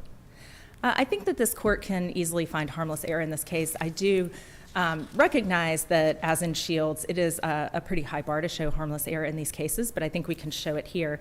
And that's because the district court said very clearly it had a specific reasoned basis for its variance. It varied upward to a criminal history category of 6 to capture to remedy what it saw as the underrepresented criminal history. And then it imposed the sentence that was within that guidelines range. And the court actually said that it didn't think that 32 months was adequate to protect from the kind of criminal recidivism that Mr. Benton had showed, but that it had a logical basis for imposing that sentence. And I think when you have a district court saying, look, I don't even know if this sentence is high enough, you can infer that the district court would not, that even if the court should have said more about the arguments or further considered them, that it would not, those arguments would not have moved the needle in this case. Even in sentencing disparity arguments at the revocation? On the revocation. Turning to the revocation, I think that that we could show harmless error there as well, because even though the district court said less, and it was required to say less because this was a revocation proceeding, the district court, it's clear from the context of the entire hearing that it was very concerned about Mr. Benton's disrespect for the law. He not only committed the fraud, but he also falsified the drug tests, and the district court said that its sentence, which was within the guidelines range, so it's presumed reasonable, that that its sentence was required to meet that breach of trust and the utter contempt for the district court's orders. So I think that even on the revocation, that any failure to explain any further would be harmless. Can you respond to Judge Nguyen's point that he made at the end of Ms. Hester's argument about the notion that the defendant, because of the First Step Act, spent 10 years in prison that he should not have, and that is somehow mitigating? Well, first of all, I guess it wasn't made, that argument wasn't made below, but is that a relevant consideration in your mind? I understand the court's concern, but I don't think that is a relevant consideration. The defendant didn't raise that, and I think the district court was viewing it differently. It was clearly seeing that Mr. Benton had been given a second chance, and before, I think he was actually planning the offense while he was still in prison, and I think the district court was focused on the kind of squandering of that second chance, the continued criminal recidivism, and wasn't focused on the fact that he had overserved his sentence because the defendant didn't raise it.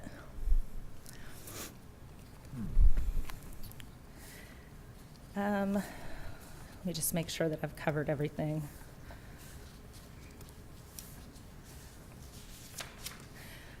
As far as the policy statement range, I just did want to mention that that was in the revocation petition. It was mentioned by the prosecutor, and defense counsel kind of referenced that it was 3 times the range on the fraud sentence. So I think everyone was aware during this hearing what the 2 kind of ranges were. So there's no error there. Well, So- the district court looked at his criminal history quite a bit.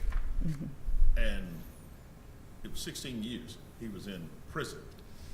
But it didn't seem to consider that maybe, as though he was in, for 16 years he did nothing to reduce his criminal record. In other words, but he's not considering the fact that you're in prison and there is an element of rehabilitation that occurs in prison. I mean, why is that not something? Because ultimately, it seems to me, on the one hand, we're looking at the non-frivolous arguments. We've had cases that have been pretty strong on that. We don't get into this conclusion business. You didn't consider these non-frivolous arguments. Go back and consider them. And here we're focusing on the conclusion, which is abuse of discretion standard that deals with the issue of the judge sees the seriousness of the offense. And there's something here, because this judge is very pointed on this particular defendant in terms of giving him this sentence. Sort of, I know you sort of attitude here, and I don't care what your role was or what the other factors here. And I mean, in that context, how do we deal with this case? Do we send it back for a judge at least to make it clear that the non-frivolous arguments were in fact considered in this process? Because quite frankly, it looks like it didn't matter because of the serious nature of the offense from the judge's perspective. I think there's enough in the record that this court does not need to send it back because the district court did grapple with Benton's culpability and was aware that he had a son. So I don't think the court needs to send it back here. And I think the court was... Well, we have sent cases back because pretty simple reasons. Didn't discuss the non-frivolous argument. We've sent those back.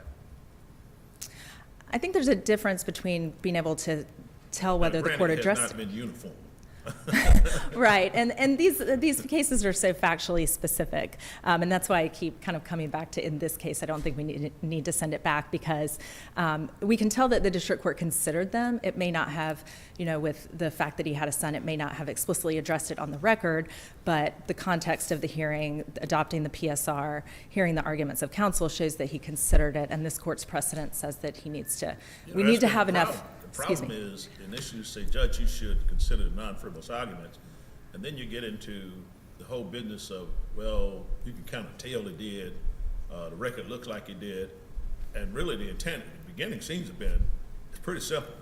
Just say you address these arguments, and you listen to the arguments of the defendant, and says, I've considered your arguments of this, and it's done. And yet we keep seeing cases come up here, just like this, where a defendant comes up and says, I made this argument, it's non-frivolous, the whole bit, but the judge didn't consider it. And of course, the counter argument is, well, you know, the judge looked at it, he was in the courtroom, he heard all of it, we all knew what was going on, et cetera. So, I mean, what point do we really make it clear that you really need to address non-frivolous arguments? Well, and I think that also, it matters what the defendant says so that the court can identify what are the non-frivolous mitigating arguments. As far as the son, he mentioned he had a son. That information is in the PSR. Many defendants have children they would like to support.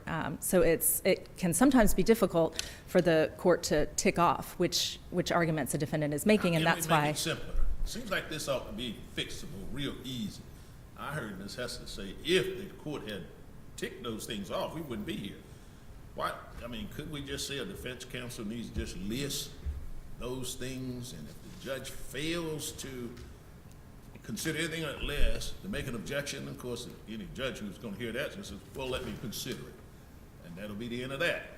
I mean, how can we, this seems like an issue that ought not be coming to us. I agree, Your Honor. I wish it were simpler, and I think it would make all of our jobs easier if we had some kind of procedure for, But you know, guys can identifying. make it simple. You could make it simpler for us, even from a government side. You can say, well, Your Honor, he's made these arguments here, and this could come up on appeals. Here's a bunch of things. Judge, did you consider this? Did you consider? If you had done that, do you think we'd be here? I mean, all you be doing is just saying what he said. You said, Judge, I want to be clear. He's argued this, he's argued this. Did you consider all those things, Your Honor? And he's probably going to say, yes, I did, which means you're not going to be standing before us again on that. Yes, and you know, as we continue to advise our colleagues at the trial level, you know, that is something that I think we could all consider and have talked about how we can make this clear and make it easier for the courts so that they don't have to do this, you know, combing through the record, which, you know, your precedent has said they don't have to do, but it would be easier if we, you know, had a list of arguments to respond to. Sounds like you're going to fix it in the Western District of North Carolina. We certainly will. Let's see if it's We'll try. All right. If this court has no further questions, Thank you, Ms. Wood. all right, thank you. We would ask that you affirm.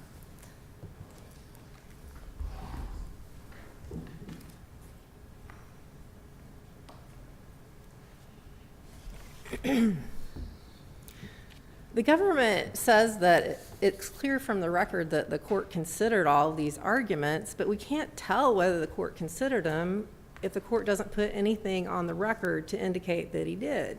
And that just didn't happen here.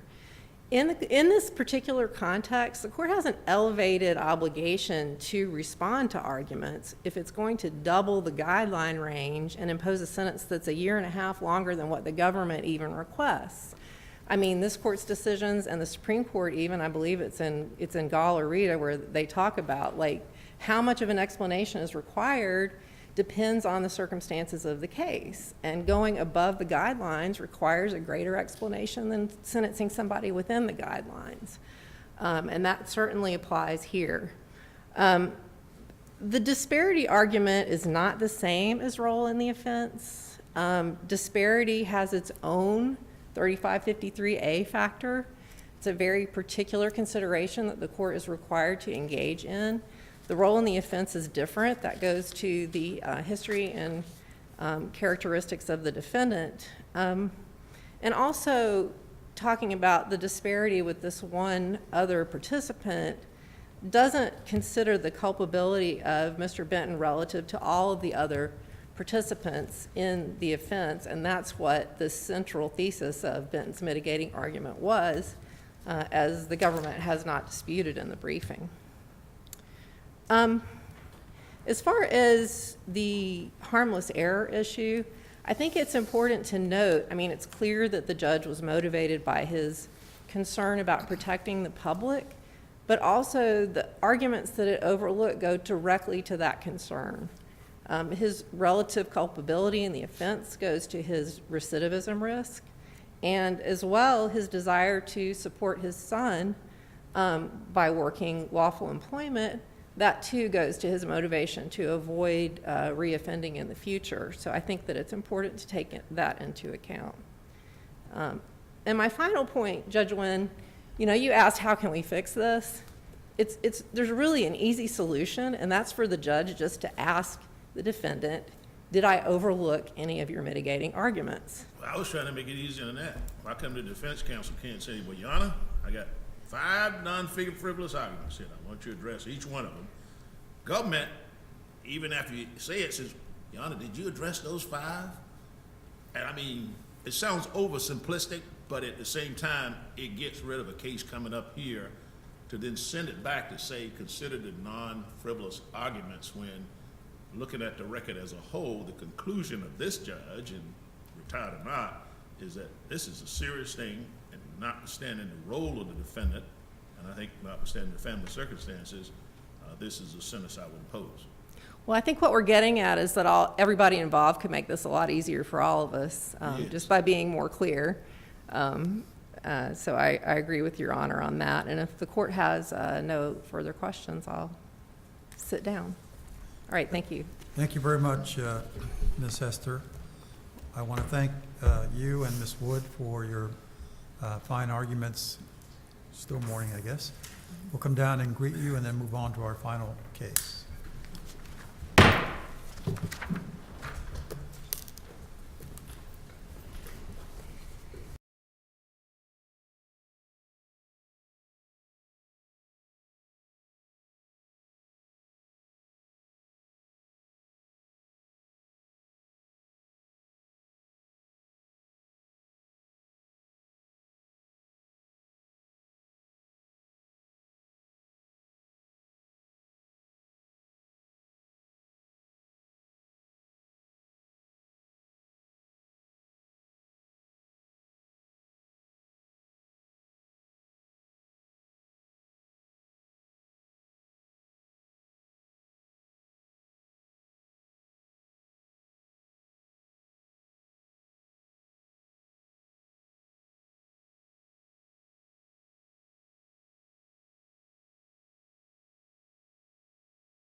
Our final case is 24-1154, Guandique de Romero versus Bondi. Ms. Hogarth, you have an introduction?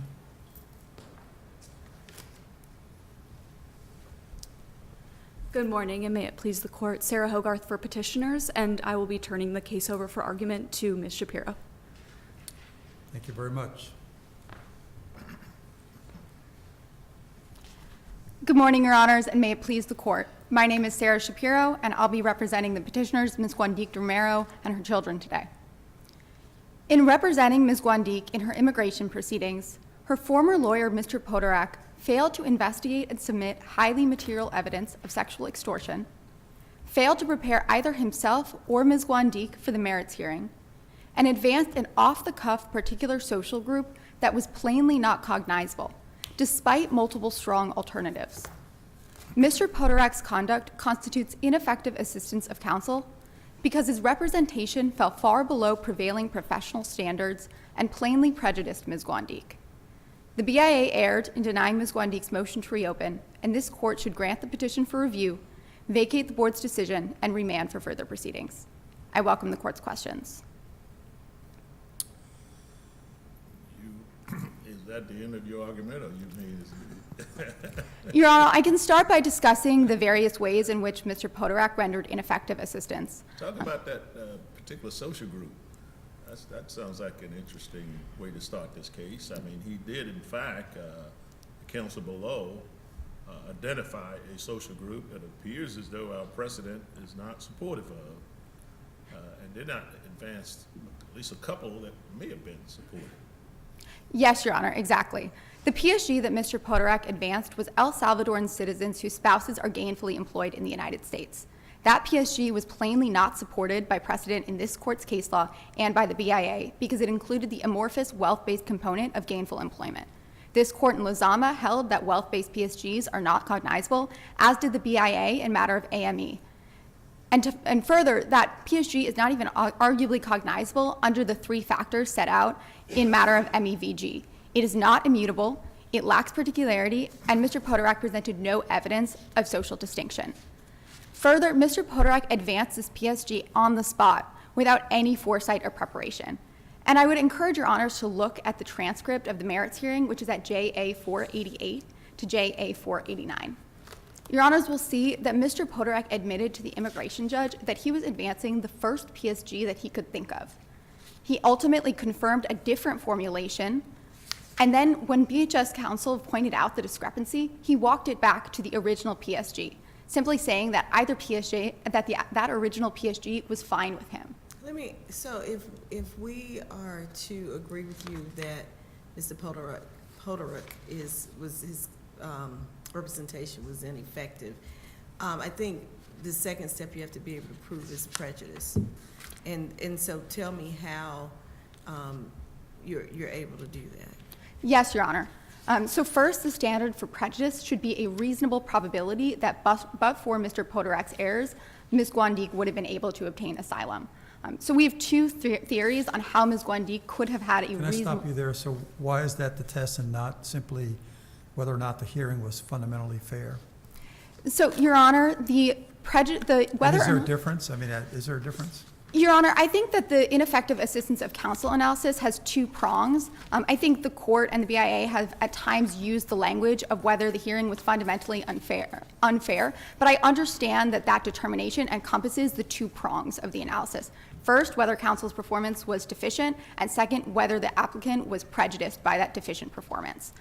The standard, it should be reasonable probability here in line with decisions by this court, recognizing that when there are due process violations in immigration proceedings, the proper standard for actual prejudice is a reasonable probability. This comports with the weight of the circuits and the BIA's cases, which recognize the reasonable probability standard for prejudice determinations. And it also makes sense in the context of ineffective assistance of counsel claims because the nature of the ineffective assistance in many of these cases is such that the underlying record is infected by ineffectiveness. Well, it seems to be an initial question. The standard that we ought to employ for these type of cases, is that the Strickland standard or is it the Fifth Amendment standard? Some circuits have gone one way and others, at least one, have gone the other way on it. The question is, what should the Fourth Circuit do? And because we've not squarely answered that question. But it is fundamental to make that determination from the beginning of how are we proceeding on this in terms of the standard for review for ineffective assistance of counsel. Yes, Your Honor. I think it would be appropriate for the Fourth Circuit to adopt the Strickland standard, recognizing that the 2 prongs in that context are prongs that this court is familiar with and is able to determine whether counsel's performance fell far below prevailing professional standards and whether there was actual prejudice. I think the court can incorporate the test for ineffective assistance in this context without necessarily incorporating all of its Sixth Amendment case law in its entirety. So this court can recognize that there may be some decisions by counsel or some actions that are objectively unreasonable in the criminal defense context, but might be reasonable in the immigration context. Can I take you back to the BIA's decision? And what I'm wondering is whether or not we have a procedurally sufficient decision on which to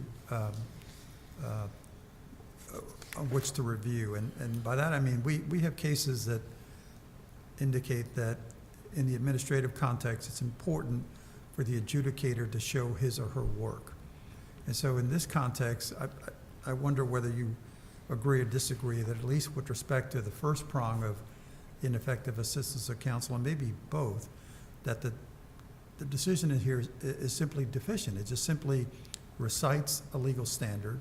It says that the tactical decision of counsel in this case was not ineffective, and that's it. I mean, why is that a sufficient decision in this context? I think the immigration judge would have had to explain why that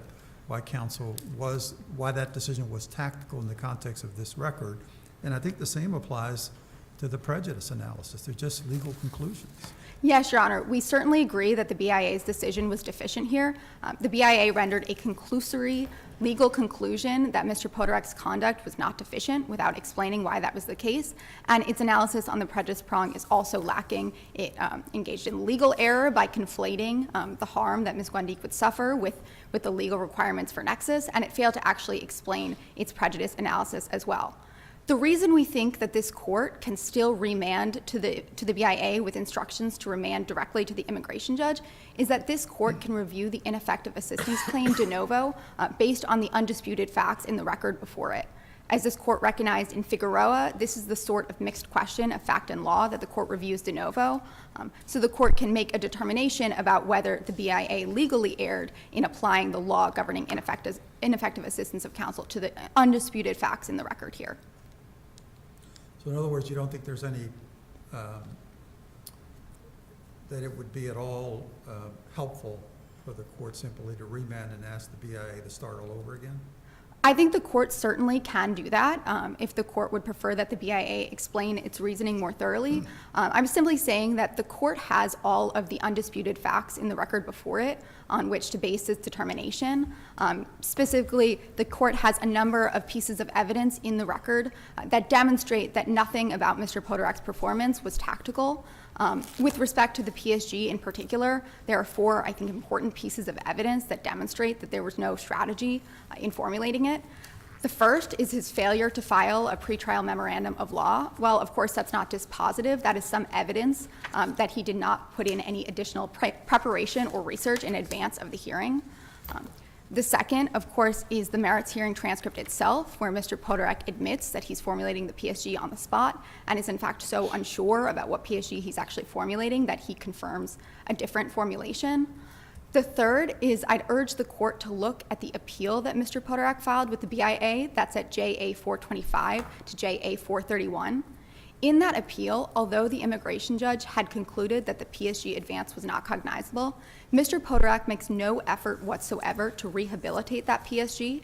He presents no legal framework for governing the cognizability of PSGs, and he doesn't identify any factors that are used to show cognizability. So if you're going to, if your argument is that we can go ahead and look at this case de novo and assess both prongs, and I guess we need to go back to Judge Benjamin's question about prejudice, and in particular nexus, because I think that's a real problem for you given this record. Tell me why that isn't the case. Yes, Your Honor. I think first, with respect to the family-based PSG, the facts of Ms. Guandique's case fit like a glove to many of this court's decisions overturning immigration judges' nexus determinations for being excessively narrow in the immigration context. So for example, in Ms. Guandique's original affidavit at JA 527, in her merits hearing testimony at JA 499 and JA 509, and in her most recent declaration at JA 72, she repeatedly confirms that when the gang members first targeted her, they told her that they were targeting her for this extortion because of her husband, because they knew he was in the United States and wanted to use her to get to him. That is quintessentially a nexus determination. Those are quintessential facts this court has found shows nexus. Well, how does that show a particular nexus with respect to the husband qua family as opposed to qua the fact that he was a money pit? Your Honor, that's the kind of nexus that is the kind of analysis the court would engage in when there are mixed motives. In cases including Hernandez-Avalos, in Salgado Souza, Zavaleta Feliciano, and cases after 2019, Perez-Vasquez, and Hernandez-Cartagena, this court has repeatedly recognized that when gang members target a family member in order to get at another family member's financial resources, that is a situation that shows nexus to the family PSG, because the only reason that person was targeted and not someone else is because those gang members wanted to use her, in this case Ms. Guandique, to get to that other family member's financial resources. In Perez-Vasquez and Hernandez-Cartagena, both of those cases involve situations in which family members were in the United States, and sending the applicants money, and this court held that there was nexus to family-based PSGs when the gang members informed the applicant that they were targeting them for those reasons. How are you gonna, I guess I'm curious to hear, initially, the reason I think she said that the husband left was because he was a part of a political party and because of the whatever issues that he was having with the political party is why he left. And so it's somewhat inconsistent now. She's saying it's because of the gang.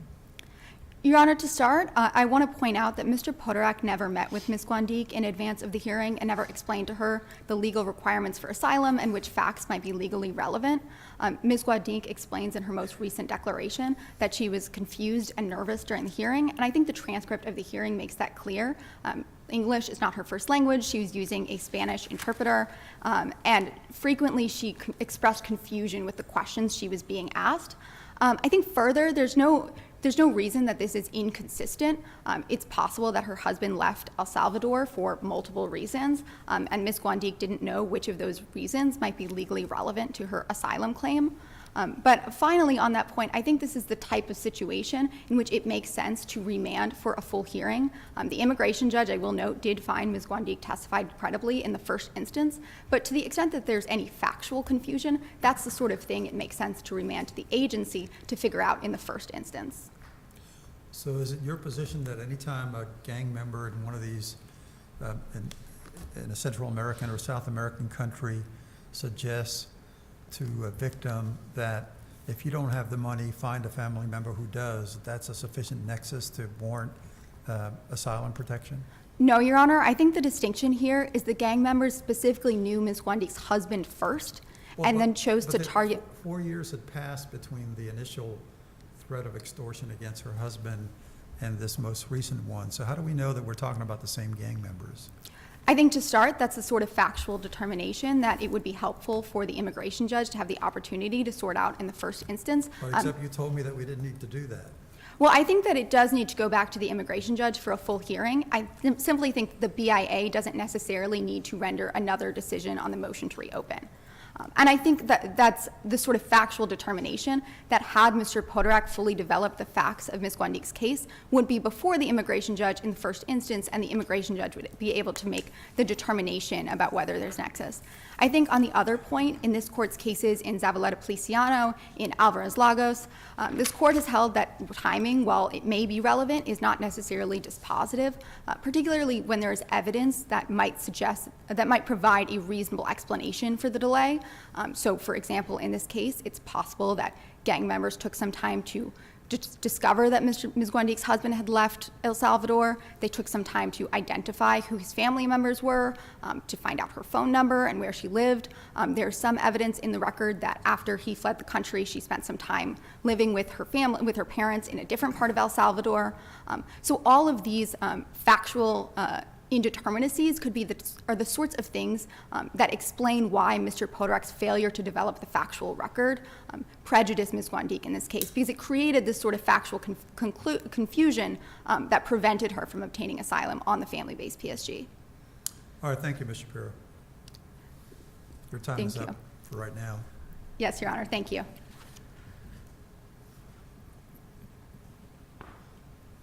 Ms. Byrd? Good morning. May it please the Court, Sarah Byrd on behalf of the respondent, the Attorney General. The Court should deny the petition for review because the Board did not abuse its discretion in denying the motion to reopen the asylum proceedings. You can reach that conclusion on either of two bases, as you've already discussed, finding that there was no due process violation or finding that there was no prejudice. And I'll address those in turn, but I'm happy to jump around. First, as to the due process violation, this does arise under the Fifth Amendment, not the Sixth. So other courts have said that the Strickland... We haven't determined that. You're right. There are other circuits that say that it arises under the Fifth Amendment, not the Sixth. First Circuit would disagree with you, and we're kind of nowhere in terms of deciding that yet. This court has found it under Lozada, essentially, found that it's an administrative remedy and declined to reach the position. Initially, the court found that there was no Fifth Amendment right to effective assistance of counsel But we because... didn't so hold, is what I'm saying. We haven't held that here.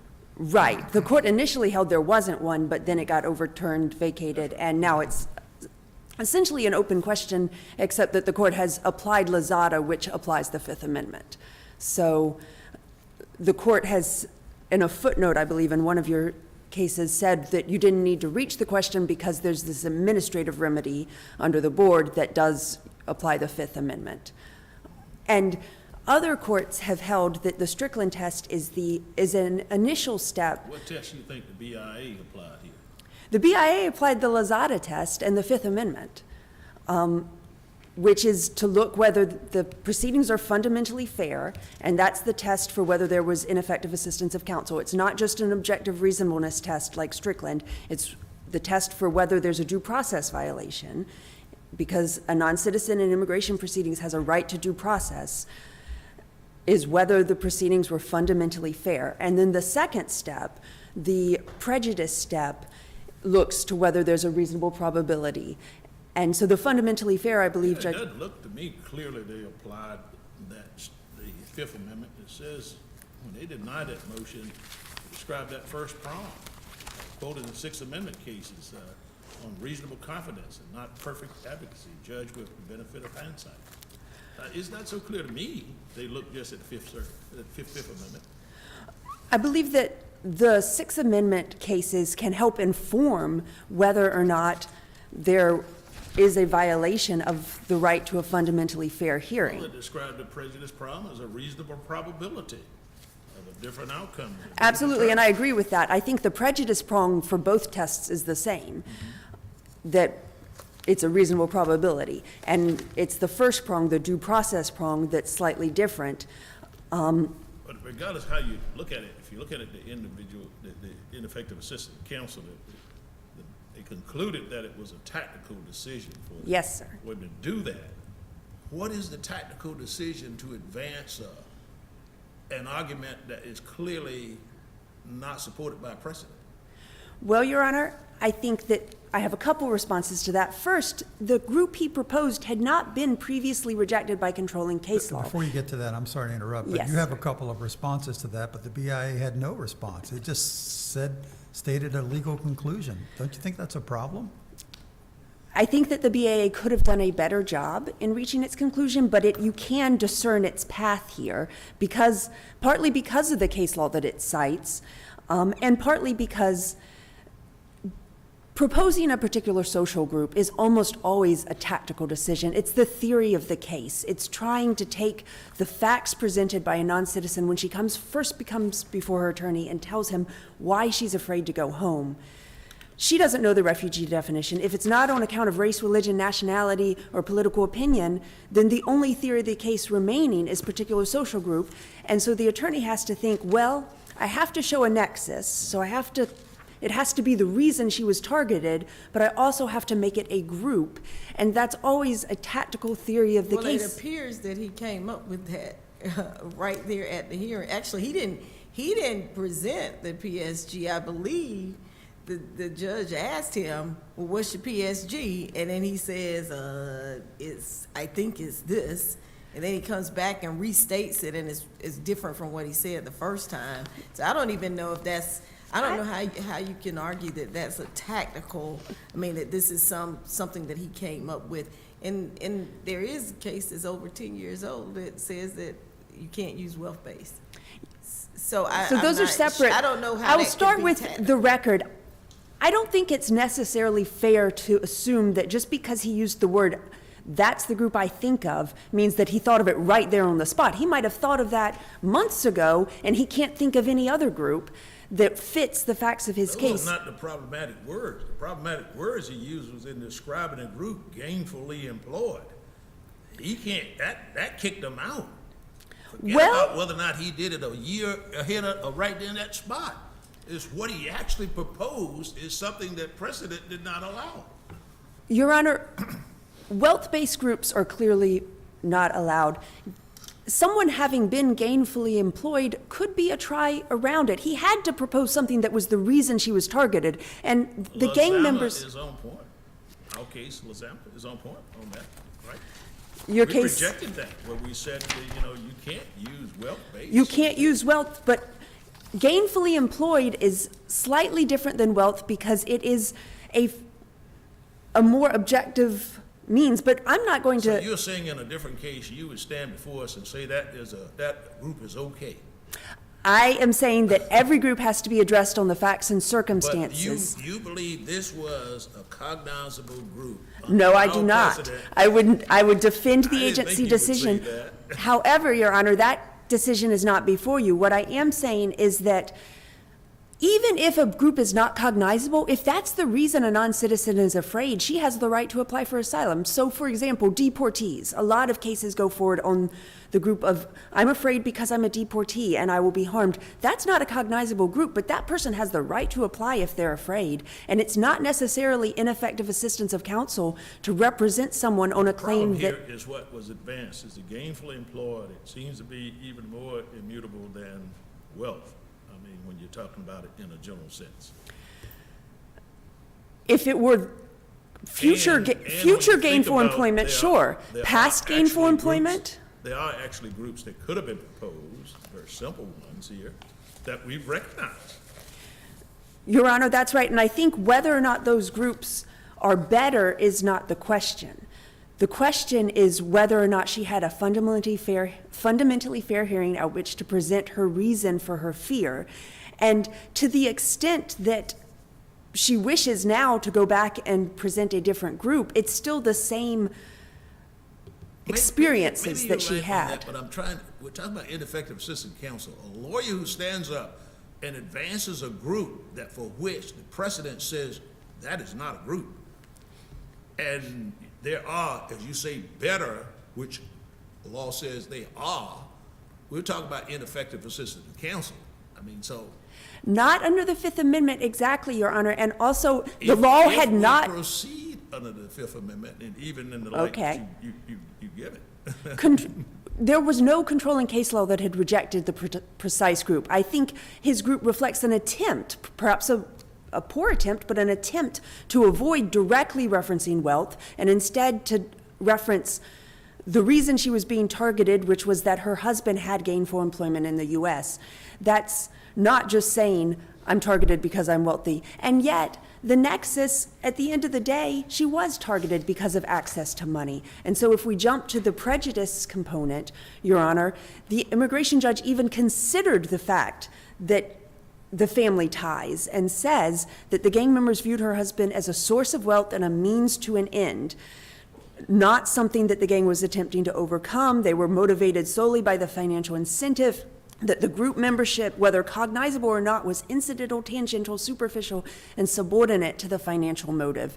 So even had she proposed a family-based group, we know, because the immigration judge went ahead and told us, that that would have been found in a mixed motive analysis to be tangential and superficial and not a central reason. Can I ask a question about that? So which decision are we considering on appeal? Is it the immigration judge's decision, the BIA's decision, or both? Both. Well, no, Your Honor. It's only the board's decision, but the board does specifically talk about the immigration judge's nexus determination in its prejudice paragraphs. So I think the board, the tactical decision paragraph goes to whether or not there was ineffective assistance of counsel, and you've expressed that you feel that is somewhat conclusory, but then the next two paragraphs go to prejudice in the board's decision, and those two paragraphs talk about the immigration judge determined that the gang was motivated by financial incentive and general criminality, and they quote the immigration judge's decision as to the nexus in finding that there was no prejudice. So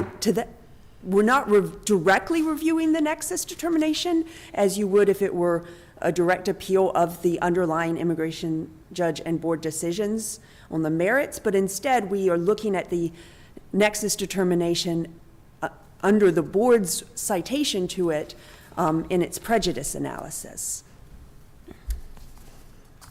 Does that answer your question? No, I appreciate that. It's I do think it's a difficult task for the petitioner, given the facts in the record suggesting that lapse in time and all the other. Your Honor, I would like to address that. Yeah, You go mentioned you brought up the facts in her current affidavit about her husband's supposedly having been extorted by the gang members, but in her testimony, which was under oath, she was asked open-ended questions and specifically testified that no one in her family or friends had been extorted by gang members. She was asked, do you know of anyone who has experienced this extortion? And she said no. And she also claimed that her husband fled because of political problems after he participated in a political campaign.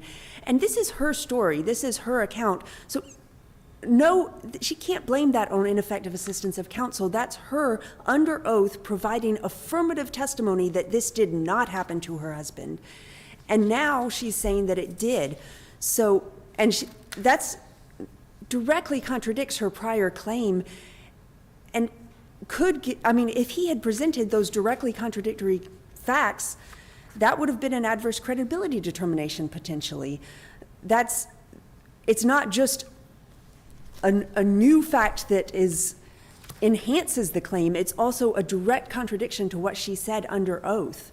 And that her testimony is also significant with regard to her claims about using gender as a particular social group, that she was asked multiple times open-ended questions that could have had her testify about the threats of sexual extortion. She was asked, was there anything else that they said to you? What else? Tell us more about that call. And she just didn't offer that. But I think her argument is that her attorney advised her not to.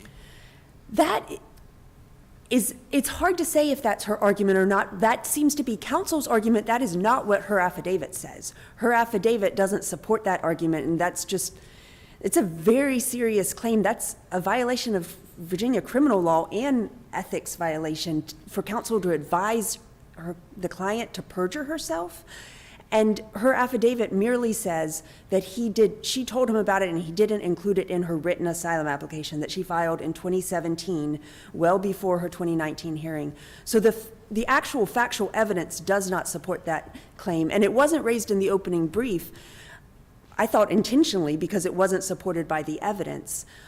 Subsequently, it seems like perhaps they're saying that, but it's not in the evidence, and it's a very, very serious allegation to make against an attorney, to say that they counseled their client to perjure themselves without any evidence in the record. I don't think it's fair to say that that's what happened. And the Virginia State Bar didn't think so either. They found that it was mere dissatisfaction with his strategy.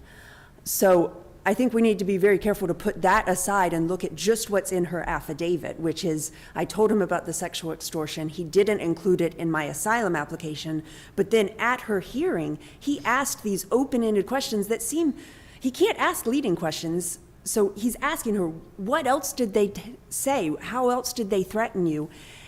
And she had every opportunity to mention it, and she didn't. So in the context of the lawyer there, her statement is she told him she had been sexually extorted, and not just financially extorted. And his response is basically, I'm the lawyer, I know what I'm doing. That's right. That's what she said in her affidavit. But that's a far cry from him saying, don't tell the immigration judge that, lie under oath. There's just trying to, who knows? He's trying to reassure her that he's the lawyer, he knows what he's doing her asylum application. Which we now know he didn't quite know what he was doing, because he had this PS group here with his gainfully employed business in there, and he did not include the other groups The problem with the other groups is they wouldn't have satisfied the nexus determination. He had to come up with something that tried to get at the reason why she was targeted. And while this court has subsequent case law that I would say changes. He doesn't get to the nexus with the first one. He's not responsible. The first one is dead on arrival. You see where I'm going with that? I do see where you're going with that. I mean, what kind of tactical decision is that? Let me ask you this. What is our standard of review? The overarching standard of review for the motion to reopen is abuse of discretion. And this court has applied that even in the context of motions to reopen based on ineffective assistance of counsel. However, this court's more recent decision, I believe in Williams, makes clear that the subsidiary facts or questions, to the extent that there's a pure question of law, would be de novo. So abuse of discretion is the standard, but you can look at a subsidiary pure question of law de novo, a factual question for substantial evidence, and a subsidiary mixed question. It would kind of depend on whether it's mixed but predominantly factual, or whether it's a legal question. So is an ineffective assistant counsel de novo? Yes, Your Honor, I would say that The pure legal question of whether there was a due process violation is de novo, but any subsidiary, the overarching question is abuse of discretion. I honestly think it's a matter of semantics, because even under abuse of discretion, if there's an error of law, that's an abuse of discretion. So I'm not sure that I see a huge difference in this context with ineffective assistance of counsel. Between abuse of discretion and de novo. But an error of law. Not much deference is given on de novo. I agree, Your Honor, but if the agency made an error of law, then that would be an abuse of discretion. So here, looking at the ineffective assistance of counsel, and the due process question is a constitutional legal question that the court would review de novo. The question as to prejudice would be more of an abuse of discretion question, and the court would look at the nexus finding. And here, Your Honor, I will reiterate that while there is a hint at the gainfully employed in wealth, that's a past act that's not been previously rejected by controlling precedent. So it was not 100% out. It is similar, but not the same as what this court had previously rejected. It's a try at different wording to get at these extortion cases, which are all, this one in particular is very much financially motivated. She had no evidence that they even knew her husband's name, who he was, that they cared at all about his identity. They cared about her access to money. And that's further supported by the fact that they increased the amount of the demand when they found out she was treasurer of a school. The immigration judge thoroughly found that it was all financially motivated. And so these other particular social groups, had he advanced them, it may have been tactical not to, because he didn't think they could meet the motive. And again, this is in 2019, before this court substantially changed its case law regarding nexus and what qualifies as a nexus. So we have to look at it at his perspective then. And So meaning that we didn't have this mixed motive analysis before then? the mixed motive analysis, certainly it existed under case law and under the agency's case law, but this court's subsequent decisions, particularly with respect to family and when family is mixed into the motive, have expanded that quite a bit. And so this court views a central reason differently than the board or any other court, and has made it much easier to show a nexus under this court's case law than it is anywhere else. But that was not the case yet in 2019. That really happened with Perez-Vasquez and Lopez-Benitez. No, Lopez-Benitez is trying to bring that back. But Perez-Vasquez in 2021 is the case that I think is most similar to this one, but it came after the fact. So we can't rely on that. At this point, counsel would have been arguing for an extension of the law, and it's not ineffective assistance of counsel to fail to argue for an extension of the law. Your Honor, I have a little bit of time left if there are any other questions. Thank you very much, Ms. Bird. Thank you.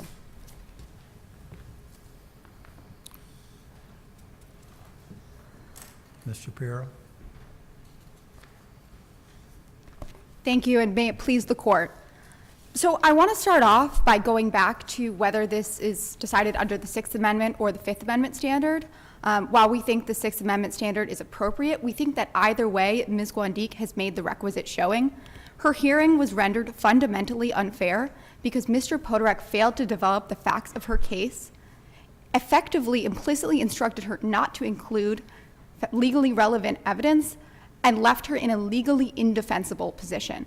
That's sufficient to undermine the fundamental fairness of her hearing. What is our standard of review?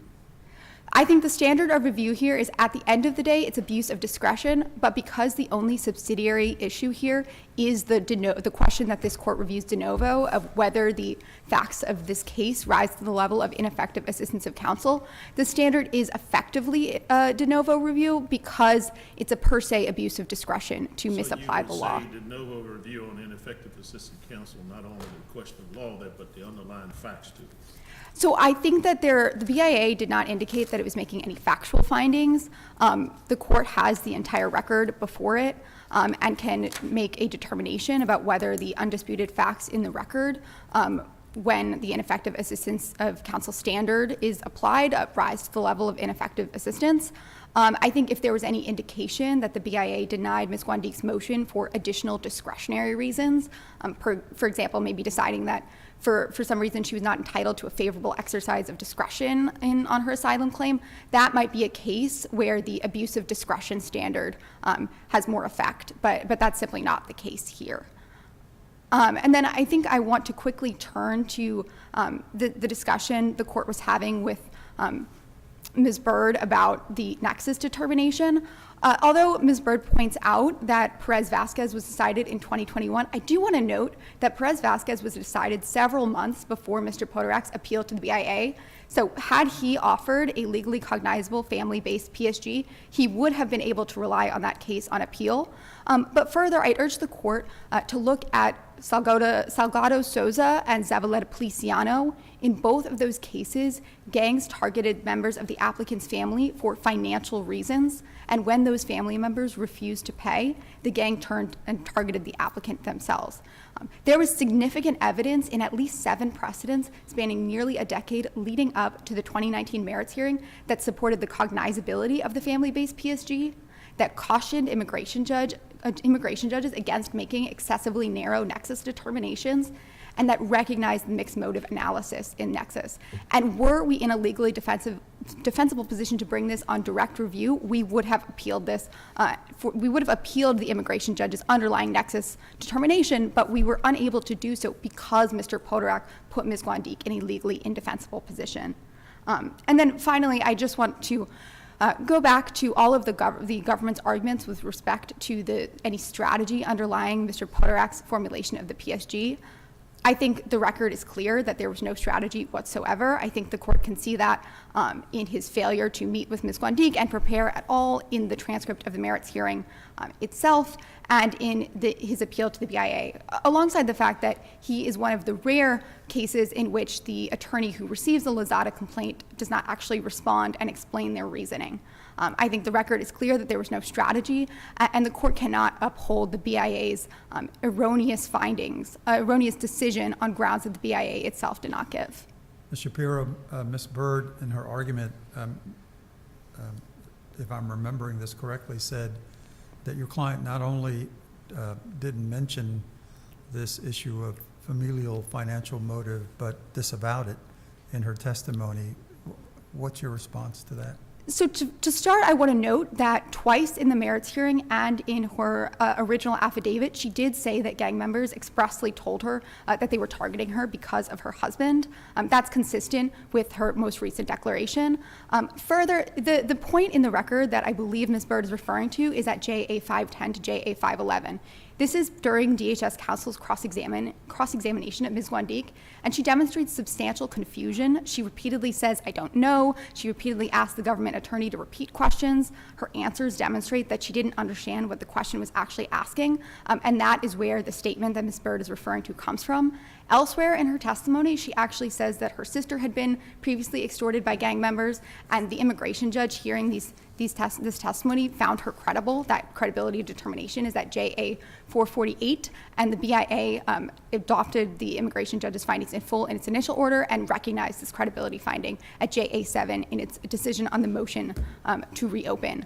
So the evidence in the record supports the conclusion that Mr. Podorak failed to properly prepare Ms. Guandique to testify. There are other cases in the criminal context, Beemore versus Chappell in the Ninth Circuit is helpful on this point, that show that it is the lawyer's obligation to prepare their client to testify, and that often when the lawyer fails to meet that obligation, the client has a difficult time responding to cross-examination. And I think those difficulties are only exacerbated in contexts such as these, when you have a non-citizen whose first language is not English, who is relying on a translator and is confused about the legal requirements governing her claim. Now, if the court has no more questions, I see my time is almost up, so I will kindly ask the court to vacate the board's decision and remand for further proceedings. Thank you very much, Ms. Shapiro. On behalf of the court, I want to thank you and the Yale Law School for taking on this representation. Needless to say, I think you did a fine job on behalf of your client, and we're very grateful for that. And Ms. Byrd, you as well did a fine job on behalf of the government. So thank you both for your excellent arguments. We'll come down and greet you and adjourn for the day. And Mr. Potter, we'll come down after we get back. We'll come back in a minute to talk with you and your group about this morning. This honorable court stands adjourned until tomorrow morning. God save the United States and this honorable court.